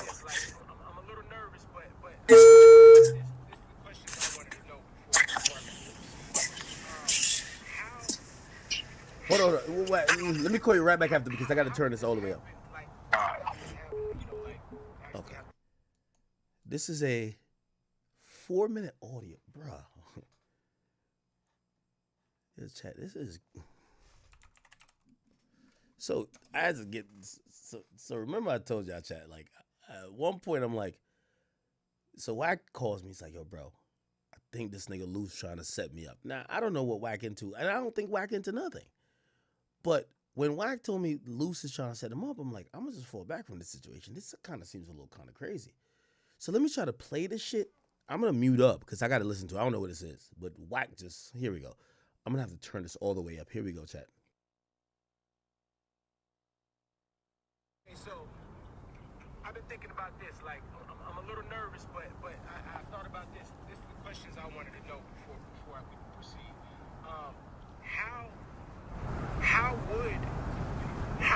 How would this happen? Like without me having to, like actually have to sit in an interrogation room or anything like that. You give me the information. I present the information to the U.S. Attorney, and so it's coming from Jermaine. And I would never have to talk to the police or go into any nothing. Okay, so I would be taking the position that this is coming from Jermaine, not from you. And basically, Jermaine was telling me this as well. He said since it's a cold case and it's in LA County, I could possibly get some money for this as well. Even though I'm helping him, I could also get some money maybe through LA County. Is that true? We were in LA County offering money for information on cases. I mean, there are almost exceptions. Some cases where people chip in to come up with their reward. But generally speaking, there's no money to be had. Understood. No, yeah, he was telling me it's like a Crime Stoppers thing or something like that. But yeah, but it's not the county. That's a private organization. Oh, understood. So, well, to let you know something first going forward, you know that one of the two suspects, one of them is already deceased, right? The shooter is the one that's yes, one of them is deceased, and the shooter, he's still alive. That's the guy that I know, So, I mean, how would we do this? How would I get you the information? Would I have to come into the office, or would I have to? If you want to, you're welcome to come into the office, and we can do it face to face. If you prefer, you can just give it to me over the phone. Your choice. Okay. Yeah, I think I feel a little more comfortable coming in, man. So it's just cut and dry, straight, just like that. Basically, I would come in, I give you the information, and you would never have to see me again. No, I'm saying, is that how it could go? Like I wouldn't have to. Yeah, because the idea here is to credit Jermaine with the information. So if I have to have you in the loop, it actually weakens whatever I'm bringing. So I prefer it entirely coming from Jermaine. And like, how would it be able to get him released? Like, it's like a third party cooperation thing, right? So could he possibly get released ASAP? It's possible.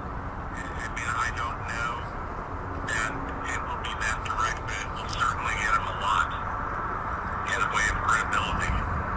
Gotcha. So, okay, Mike, what's the day? Is the day this week a good day to come in, or would next week be a good day to come in? Let me get a look at. So, tomorrow,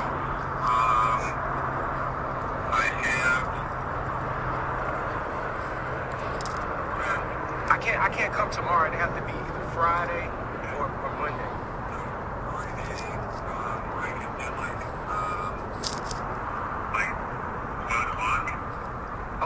o'clock works perfect for me.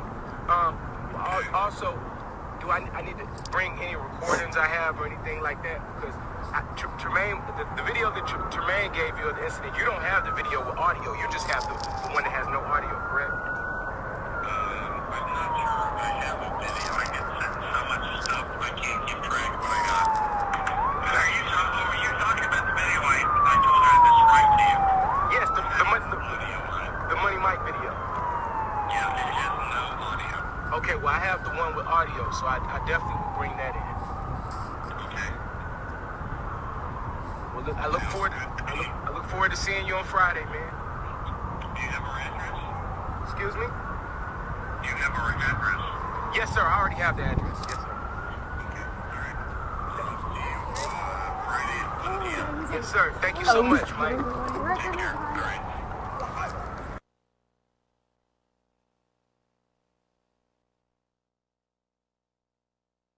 Okay. Wow. Whoa. Okay. First of all, I gotta do this. Whoa. Sorry, Chad. Okay. Wow. Okay. Mic check. Do I sound good? I sound good. Do I sound good? I had to turn it up a lot for that. Okay. I'm a little nervous, but. All right. Now let me call Whackpack because this is crazy. This is crazy.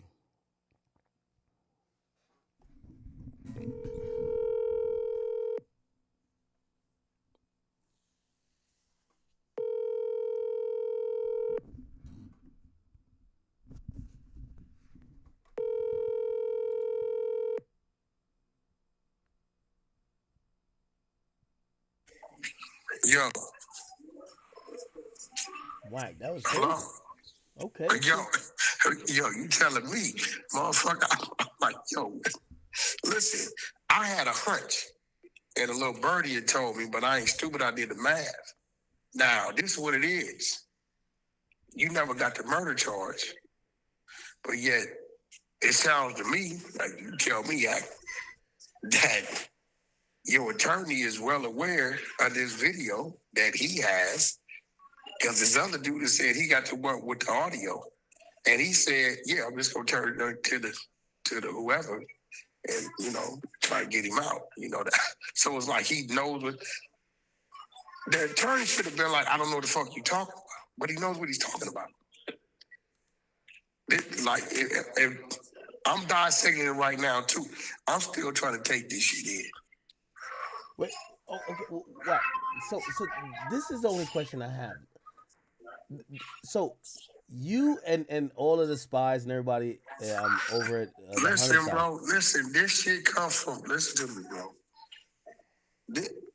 There's a lot going on the internet right now. I've been laid back. You got Gigi putting in crazy work. You got the fake wife. She forgetting to edit out. They gonna run a play. This nigga Loose don't know the bitch is recording them when they having regular conversations. All this shit is out on the internet, bro. And then this bomb drops. I hear this shit. I'm like, am I hearing what I think I'm hearing? Yo, nigga, that's your attorney. Yeah. So wait, hold on. Let me ask you this one question though. Like, my whole thing, I put it like this. If I would do you feel, and don't get mad at me about this question, right? Your job is the exposures. If you were exposing people for the last year and come to find out one of the exposures was a rat, don't you feel that you missed something? Like you could. Hell no, because I'm gonna tell you the person you were exposing people with, he ended up being a rat. What you're saying, Luke? No, you're missing the point. You got to remember, that's just like we rock, right? There's never no signs that I'm a dope fiend. You never had a sign that I'm a dope fiend, right? And then all of a sudden, I start coming at you and walk like, yo, something odd. This behavior ain't normal. So you sit back, you pay attention to it because I'm moving totally different. You got to remember, I I never got a phone call about this kind of shit. And then you tell me it's for this, but I'm like, that don't even sound right. And then days go by, you telling me a charge gonna come, and the charge never comes. So then I'm really scratching my. And then next thing you know, after 2 bail denials, you on the phone recording yourself saying, you know I'm about to get out now. Okay, cool. Everybody's listening, right? And one thing I'm noticing now, other people, I don't know if they want to be down, I don't know what it is, but they're taking it upon themselves to do their own investigation and figure shit out. That means somebody took the time to pull dude's attorney, which is probably available somewhere, and called down there off of listening to the content that been ran over there on GG channel, and the receipts been dropped between what was going on about this video, and took that information and questioned this man, which is his attorney, and said, look, I know the information on the video that he gave you that, you know, he's trying to use to get out, but I don't want to be named. And he said, no, the DA, it'll just be like it came from Tremaine. Nigga, hold on, bro. Whatever your attorney's talking about, they already online with the DA. Nigga, something ain't right. Talking about turning something in. Your attorney's supposed to be able to defend you, am I right? On charges. Yeah. Add charges or pending or current charges, right? Yeah, no, you're right. Hey, bro, listen, so now you got to remember, this is all new shit. You got to remember, all I was doing was promoting dude's shit, help build his brand. I ain't have to be confronted with none of this kind of shit. So listen, I'm going to be real. It's some niggas in my neighborhood right now that probably call my phone as rats, and I don't know it. Yeah, but it's real shit. Yeah, but Wack, you were in the exposures with him exposing other rats. No, you gotta remember. Hold on, wait. Exposures was there prior to. Wait, Wack, I just want to get a direct answer though. Do you think we let him in the court? Listen, we let him in the court. Do you think Loose Cannon is a rat? No, I know now after hearing that shit. Yeah, but don't you feel like you missed you ever watch Dexter? Like they're looking for serial killers. The biggest serial killer works for them. No, I'm gonna tell you why, right? I'm gonna tell you why. Because on some real shit, and you know what? Looking back at it, right? Also, I'm gonna be real with you. Looking back at it, I always wonder. I say, yo, dude, we doing some wild shit. Like he don't give a fuck. So just looking back at it now, like seeing what I'm seeing, you right. If you said a nigga missed that, but this shit ain't. Hey, listen, bro. Anytime a nigga's running around doing shit, nigga, like he ain't got no worries in the world, something up. But this, and it's, I'm gonna be real, it ain't even him. It's his broad. His broad keep fucking sending smoke signals. Wait. Do you think she's snitching too, or you think that? No, I think she's doing shit intentionally to let people know he's this nigga, bro. Because listen. What Loose Cannon don't know the other shit she's doing. Like, for instance, right, when he first went, I said, yo, send me the link so I can register so he can call me. She told me for a week she was going to send it. Never sent it. So she got it to where the nigga can't call nobody but her. You get what I'm saying? He don't know what's going on. He don't know that she's texting me all this other additional shit. I'm telling you, bro. Like, I wouldn't have, listen, if she wouldn't have told me what she told me, I don't even think he wanted her to tell me that shit. The shit she's saying is waving. Bro, today, did you see what she did today? She leaked the call where she was like, hey, listen, we need to do this to try to debunk. We're going to just switch it up and say this. And she put it up on their fucking channel. Yeah. Like, bro, who does that? That's kind of odd, huh? Bro, she go to GD's page. She put it up on her fucking channel. Like, it's like me calling you and we like, yo, bro, that shit came out, so we got to figure out our way how to debunk and get around that shit. And we talk, all right, we're going to say this, and we're going to say that, and we're going to spin this, and we're going to spin that. And then I take it and put it up She put it up today, nigga. The people in the chat, hold on. Here, let me send this to you. I don't think you understand what I'm saying. Wait, well, hold on. No, I get what you're saying, but here's my question to you. If this guy is a rat and he's been around you for, like, obviously you're not doing nothing crazy, but like he's been around you for like probably about a year. Fucking way. Here you go, bro. It's on your text. Don't you? There's no way. There's no way, bro. She didn't know what she was doing, bro. Play that shit, bro. You don't, bro. Play that shit, bro. Just play it. So I thought about it, right? I think we need to do a recording of you saying that. Hold on, bro. That's the first one. Like you threw him a bone and he bit it. Like the second one. Play these two, bro. Take it. Back to back. Nigga, ain't no bitch doing that, bro, on accident, my nigga. And he don't know because ain't nobody telling him. She lying to him. So why would she? She has a baby with him that's a newborn. Why would she? Hey, bro, she finna make her way up out of here, bro. Listen, she's embarrassed. Look, Gigi's been exposing all the lies dude told her. The lady embarrassed, bro. She thought she was really married, bro. She didn't figure out she got a fake wedding certificate. Gigi didn't put up all the shit. She's embarrassed, bro. And she's finna make her, bro, play that shit you got right now. You tell me, act. You tell me, was that supposed to go up? That ain't no, it's an accident. Play it.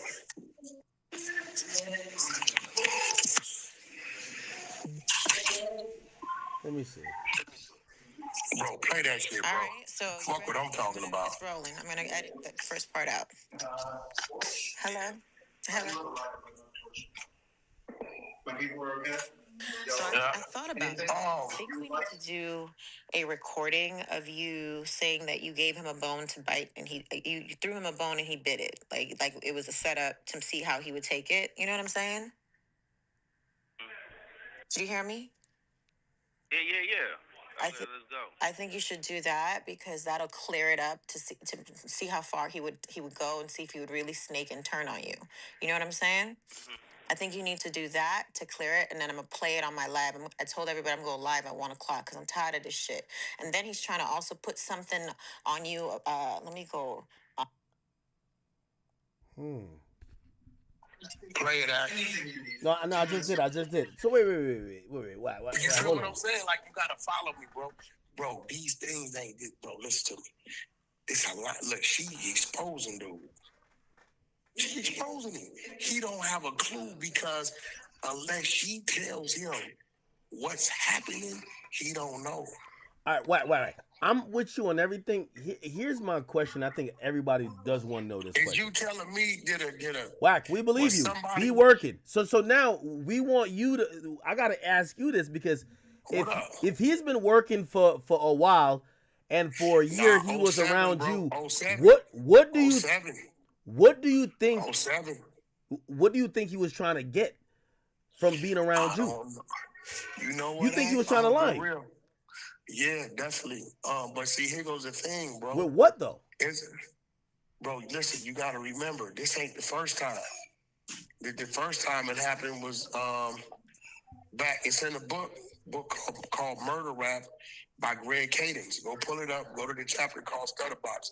You see pictures of me, Suge Knight, all that.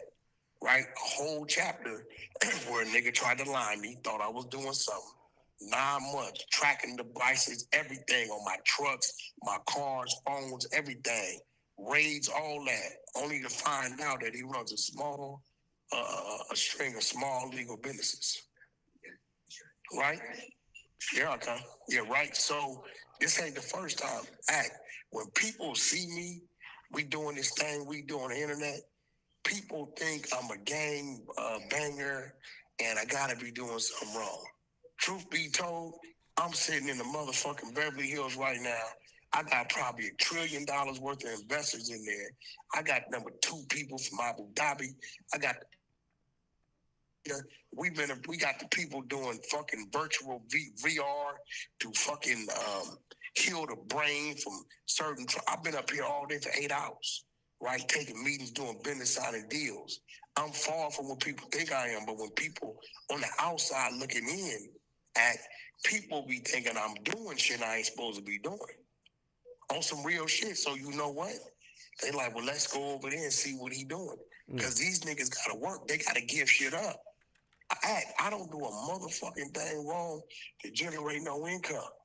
If I ain't at the crib, I'm in the field. And when I'm in the field, I gotta do no jumper. I'm up here doing handling my business with meetings. Wait. Closing deals. So that's the confusing thing. If you're not doing anything, why the hell would a rat want to be around you? But you missing the point. They don't. Listen, the more they see you, what you ain't doing. Oh, his handler put him around you.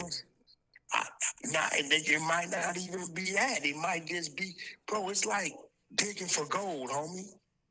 You got to find something to bring it back. They ain't going to tell you where to go unless they, send you at a motherfucker. That could be it. I don't know. You know what I'm saying? But 85% of the time, I'm with my woman. The other 15% of the time, I'm hustling with my woman. My woman right here with me, right. If I FaceTime you right now, you going to say, Wack, you in the heels and some shit worth $50 million. Right now, if you FaceTime me right now, you going to see I'm the only motherfucker in here look like me. I got Russians, I got motherfucking Armenians, fucking people from Abu Dhabi, India. That's all that's in this spot where I'm at right now. There ain't nothing but business going on. You get what I'm saying? So people don't know because they really don't see me. They just assume. So when you got a nigga outside looking in, he think I'm doing something. He think I'm moving something. But that ain't the case. Right? I really believe I gotta believe it. Especially after that work we seen yesterday. Nigga, you got an open case, nigga, from 2007. You didn't see the work? Hold on, bro. Ain't no way. He has an open case. Okay, here you go, Act. See, fuck what I'm talking about. Here you go. Here. You ain't no fucking fool. You're very intelligent. Check your text, bro. Why did Luce not tell you about these things? Why would he tell me, motherfucker, if he working? The fuck? Look, now this shit, see, when you get to it with me, everybody goes to work. My media team and people that want to be part of the team. This shit right here is GG work. You see, okay? So look what circle and I do and slide it and look at the definition for what that means. Nigga, that's 18 years. You know when they hold something over your head, they never close it out. That's the threat. Yeah. Fuck what I'm talking about. That's a fresh pull 2 days ago. That shit from 07. Fuck what I'm talking about. See, now we looking. Now we paying attention. How's it pending adjudication from 07? Okay, Wack. And Gigi was out with his friend and brought him some nigga named Chosen. He said the nigga started hollering from the cell, I'm gonna cooperate. It was my brother, let me out of here. He said the nigga scared him so bad, he went in there and took the charges. Wack. Man, bro, listen, man. After seeing this, though, because I know you said the exposures was a lot more people, but I remember the top three guys. You lose since 600. Don't you gotta run 600 file now because he might have some shit like this? Because that was the voices. The real exposures is the researchers, bro. I'm gonna keep it 100. Have you ran 600's file? Because I went and ran this shit. We ran this shit like a year ago. Is he all good? He all good. Everything about him was good. Oh, so y'all never ran loose cannon shit?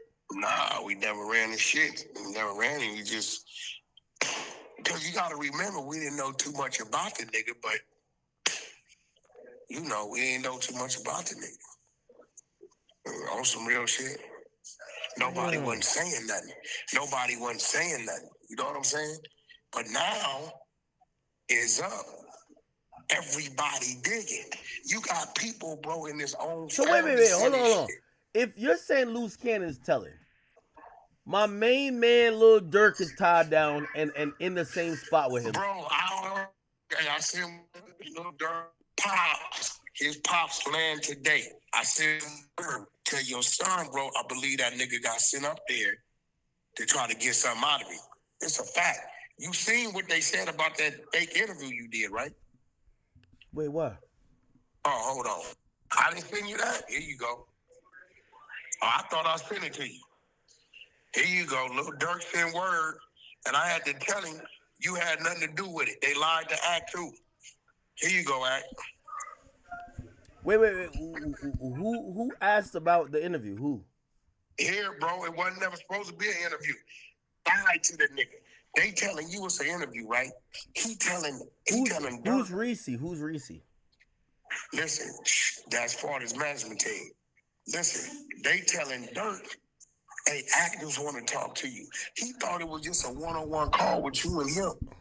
You know that nigga would have been called you and ran it up. And these niggas is telling you they bringing Dirk, and then he telling Dirk, hey, Act say want to holler at you real quick. This is why he didn't even know who the fucking Sharice was.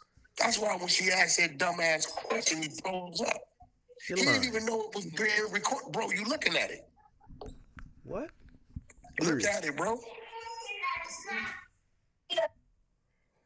So somebody named Reese says, please let Wack know he thought he was talking to Ack. He did not know he was being recorded. Just like he said he didn't want to talk to nobody, but since it was Ack and he thought Buddy told him he didn't want to talk to him, he went on ahead and talked to him. He don't know anything about that lady, blah, blah. This is crazy, even did that. Y'all don't think, yeah, because I ain't gonna lie, what's the name was putting me on contact with Dirk on email. So you're saying Dirk didn't know that was a public thing? He had no idea. He telling you, yo, I got a meeting thing with Dirk set up, but then he's telling Dirk, hey, I want to talk to you real quick. It was all cap. You ready? Really? Where we meeting at? Right here? Out there. Nah, this is crazy. I'm about to go in here and meet with these gentlemen for this diaper distribution. And but keep it rolling. You got everything, bro. You need to run all that shit back. You looking at it. Fuck what I'm talking about. You got it. All right, I'm gonna look at it.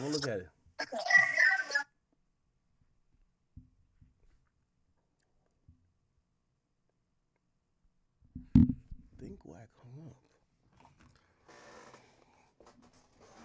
I had no idea what's going on, Chad.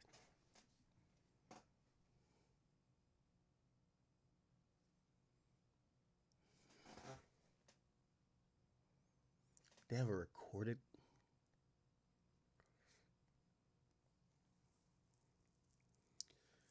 Yo, this remind me of Dexter. You ever watch Dexter? I love Dexter. Any Dexter fans in the building? Oh, y'all probably wouldn't sleep on me. Oh, y'all niggas don't fuck with me like that. Chad wouldn't sleep on me. Fuck.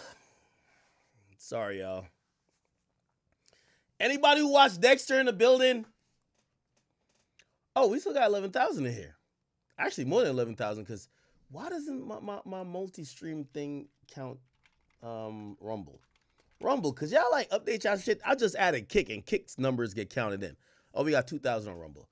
So it's not 11,000. We got 13,000 in here. Holy.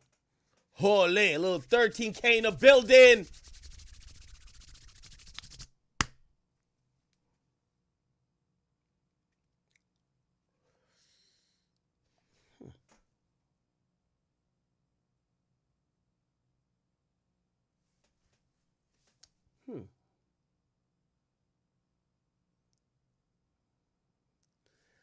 Honestly, I just don't know, bro. Wack went from telling me, could you please not indulge in this anymore? I thought, like, yo, just to be honest with y'all, the way how Wack told me was like he felt like they were trying to get him indicted.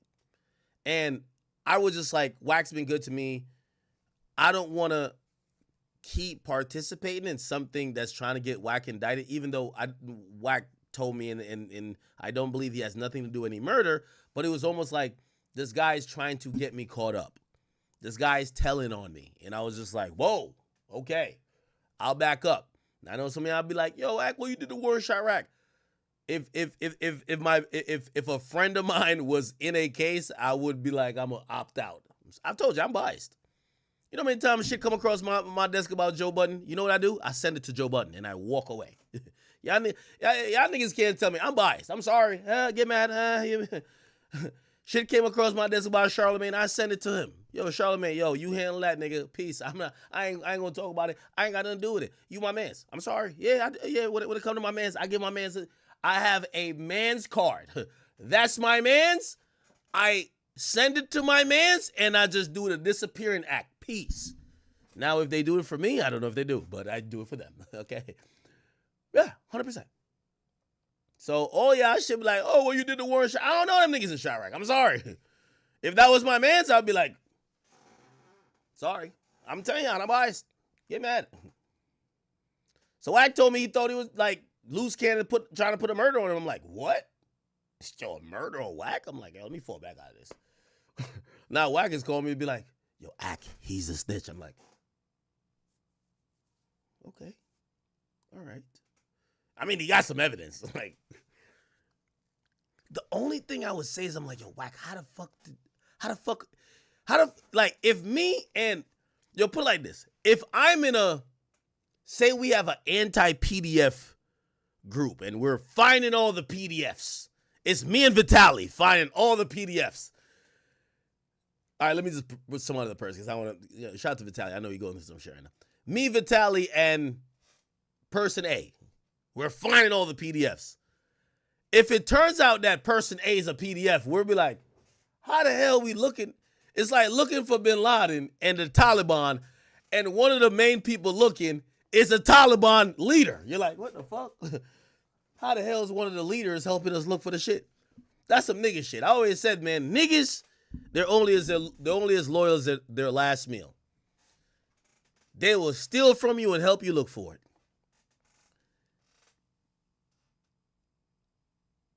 Wait, no, I forgot what else I was gonna say. No, yeah, they'll steal from you and help you look for it. And yeah, that's the thing. They'll steal from you and help you look for it. The point of the matter is, if we're looking for if the exposures is to expose the snitches, imagine one of the biggest snitches exposing people as snitches. What? How? How does this work, chat? So now you look crazy because you're like, so y'all found all the snitches except the one that was helping y'all look for the snitches? How that shit work? So that's the only, like, I think there's a little bit of egg pause that's on Wack's face. To be like, yo, Wack, how the hell you ain't know that the biggest snitch, at least according to you now, you was with? And then more questions come about because I'm like, well, if he's a snitch, why he want to be next to you? Because if he wants to find out shit about people, he must think you're doing something bad. Because once he's attached to you, nobody want to be around him because you're the one exposing snitches. So if he's a snitch and he's around you, he must be trying to snitch on you. What the hell you don't? I don't know, bro. This is so convoluted. And I like Luz, bro. I do like Luz. So I really don't even want to put, like, this is why I know Wack is like, no, Ack, you got the content. Run it up. And I'm like, Wack, you just told me to stop running it up. Now he's telling me to run. I'm like, what? Do I keep going? Do I stop? Okay. I'm going to just back out of this one. Sharice, wherever you are, I'm going to just give you some advice. Y'all are fighting a battle with Wack. It's clear Wack spends about 80% of his day figuring out how to destroy y'all. You can't win.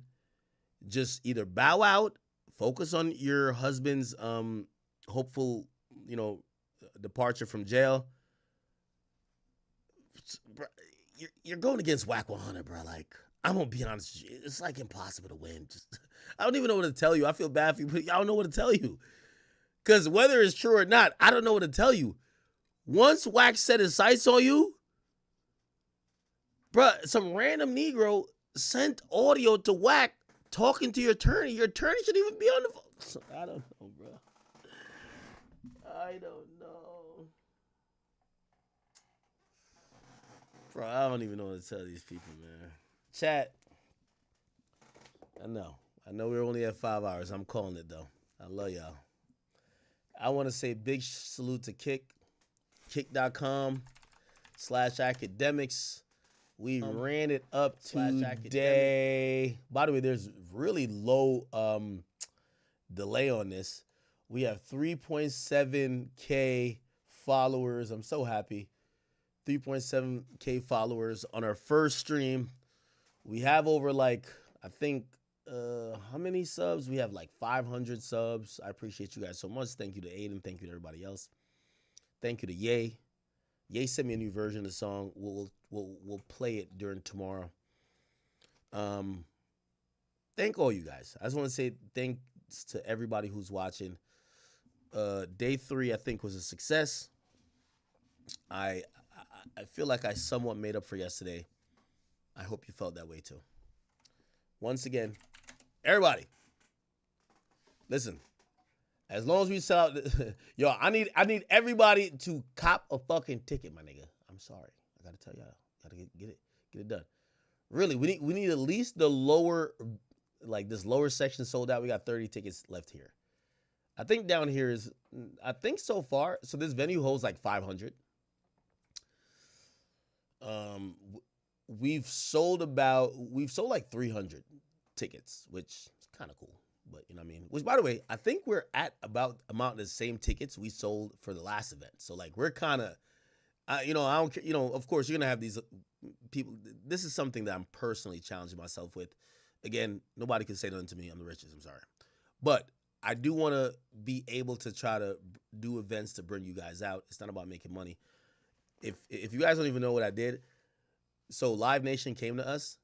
Like when you load this page, just to like be mad transparent with y'all, it says this event uses all-in pricing, which means the ticket of the cost of the ticket, including you're seeing the whole cost of the ticket. So Live Nation told us, they were like, so what we do, whatever price you set, we give like $10 extra for. I was like, whoa, no. We're gonna take the cost deducted from our money. And I think they said the lowest we could go, like they wouldn't go too low. The lowest we could go was $35 in tickets. And we're like, bruh, the venue costs like 10 bands. Nigga, fuck 10 bands. Who gives a fuck, right? So, niggas, the venue costs 10 bands. I'm paying for everything. Who gives a damn? And I don't care about recouping. I'm giving away shit there anyway. So I'm keeping 100 about everything.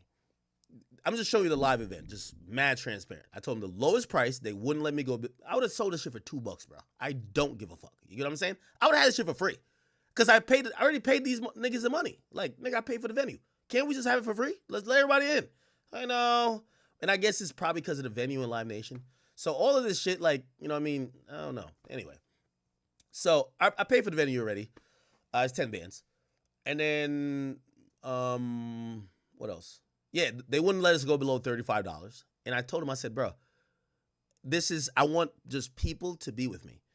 And they're like, well, we can't go below 35, but then we have fees. So they put out the first ticket thing. And I was like, what the fuck? I was like, no, niggas don't want to pay $40. Niggas is broke right now. Stop it. We want them to see $35 for the cheapest ticket. They're like, oh, well, we have to have a scale. Why do we have to have a scale?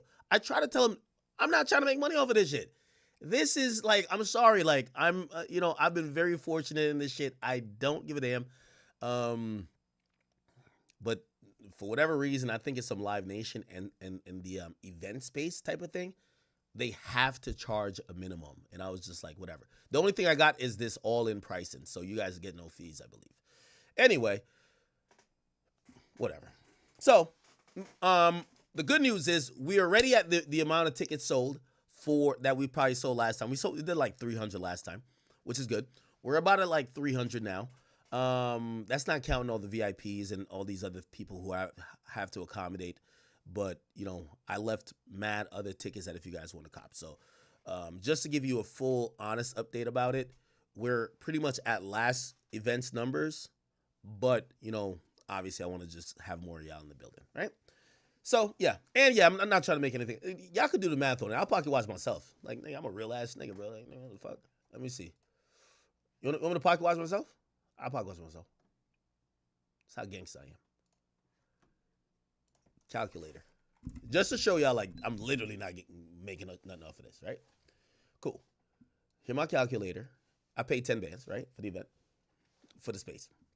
Which, by the way, last time when I was doing it with Charleston White, which they canceled, they had me pay half up front, and then when they realized it was Charleston White, they canceled this shit and gave it back to me. This time, they asked for the whole thing, and I was like, whatever, take it.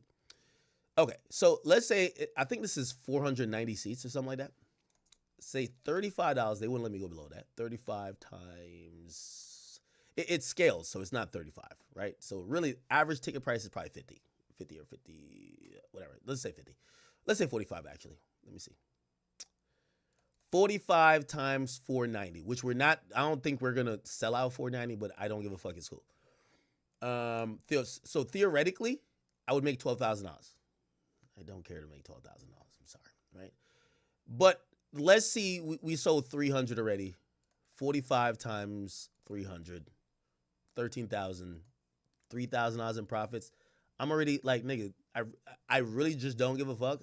I'm bringing personally like 5,000 to 7,000 to give out to people in the audience. Like that's kind of I'm ruining my own surprise, but I got mad games and shit we gonna play. I'm giving out my own money, bro. Like again, I don't see this as a way to make money. Like there's no way, unless I had like some crazy tour, I'm never gonna make money off live shit. Like no. So this is really just a turn up, and if you know what I mean, I'm gonna be honest with y'all. If some of y'all really can't afford it, nigga, just hit me up, nigga. I will just give y'all a ticket. It really don't matter to me. I already paid for the venue. Don't care. Okay? So let's just rock out. Other than that, yeah, birthday party. I got some people who are allegedly showing up, but you never know with these niggas. You know, you never know with them. You know what I mean? I was thinking about, and to be even more transparent, right? So remember, like right now, this is $13,000. I'm already giving out at least $5,000. Trust, it's happening. So I'm already in the hole. Then I'm like, I'm asking a few rappers, I'm like, pull up on the strength, but some of these niggas broke. No disrespect. So I'm like, yo, I might have to throw a little 10 bands to a rapper to pop up or whatever. I'm cool with that too. So I might be down. So that would be 10,000, 15, 25, and I only made 13. Just to do the math on that, nigga, I'm losing $8,000. But who cares? If I went to the strip club with some whores, I'd probably spend $8,000. Who cares? You get what I'm saying? So a good night with y'all, having a memorable birthday experience. That means more to me than anything else. And that's the, you know, for the people who think that I'm mad transparent about myself. I talk about like some of y'all, the only thing I want to talk about is like court cases, because I wish I could. It's just I have lawyers. But I'll talk about anything else with myself. You know what I mean? I'm rich, okay? I made more money than any of these guys. So I'm not looking to make money on this. I just want people up in the building. And we should have a good, I'm very confident we're going to be good. I just got to get a good show now. So now for the rest of the time until the show, I'm working on this show to make sure you guys are like, oh shit, this is fire. Because I know you guys kind of want a version of the stream, but you want something that's really like dope. And also I kind of want to do comedy. So these are all things that are like my aspirations. And this is what I do want to say, right? These are me doing this live show is like my aspirations, and me coming from a DJ background that love entertaining the audience live. I'm trying to, whatever. What else?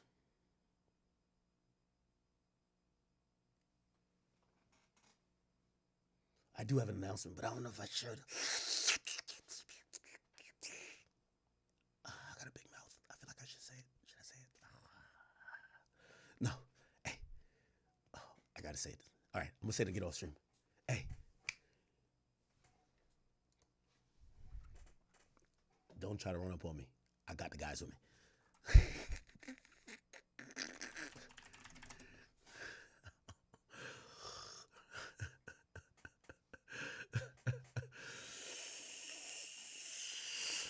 Might do the live stream.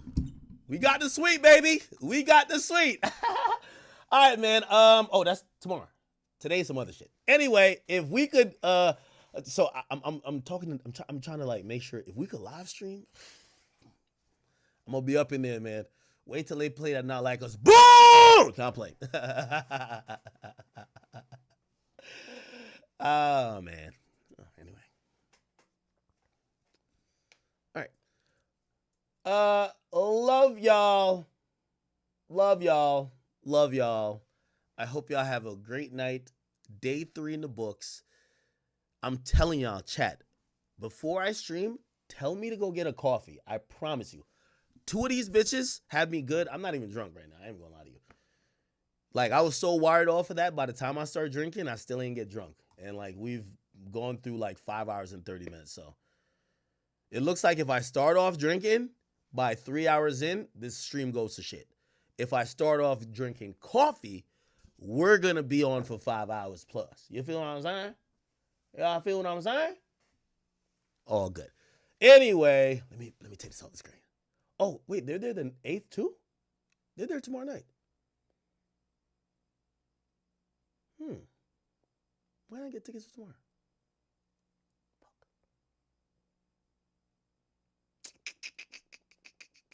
Anyway, all good. And welcome to my Kick, folks. By the way, we've talked to Kick. The bag is being... That's another reason I'm like, yo, like, bro, salute to all the people who got to go on the road to make bread as, like, media companies or media personalities. Thanks to all the record labels and thanks to all the fucking deals we've done. We're very good and I'm very happy. Kick, welcome home. And Steak,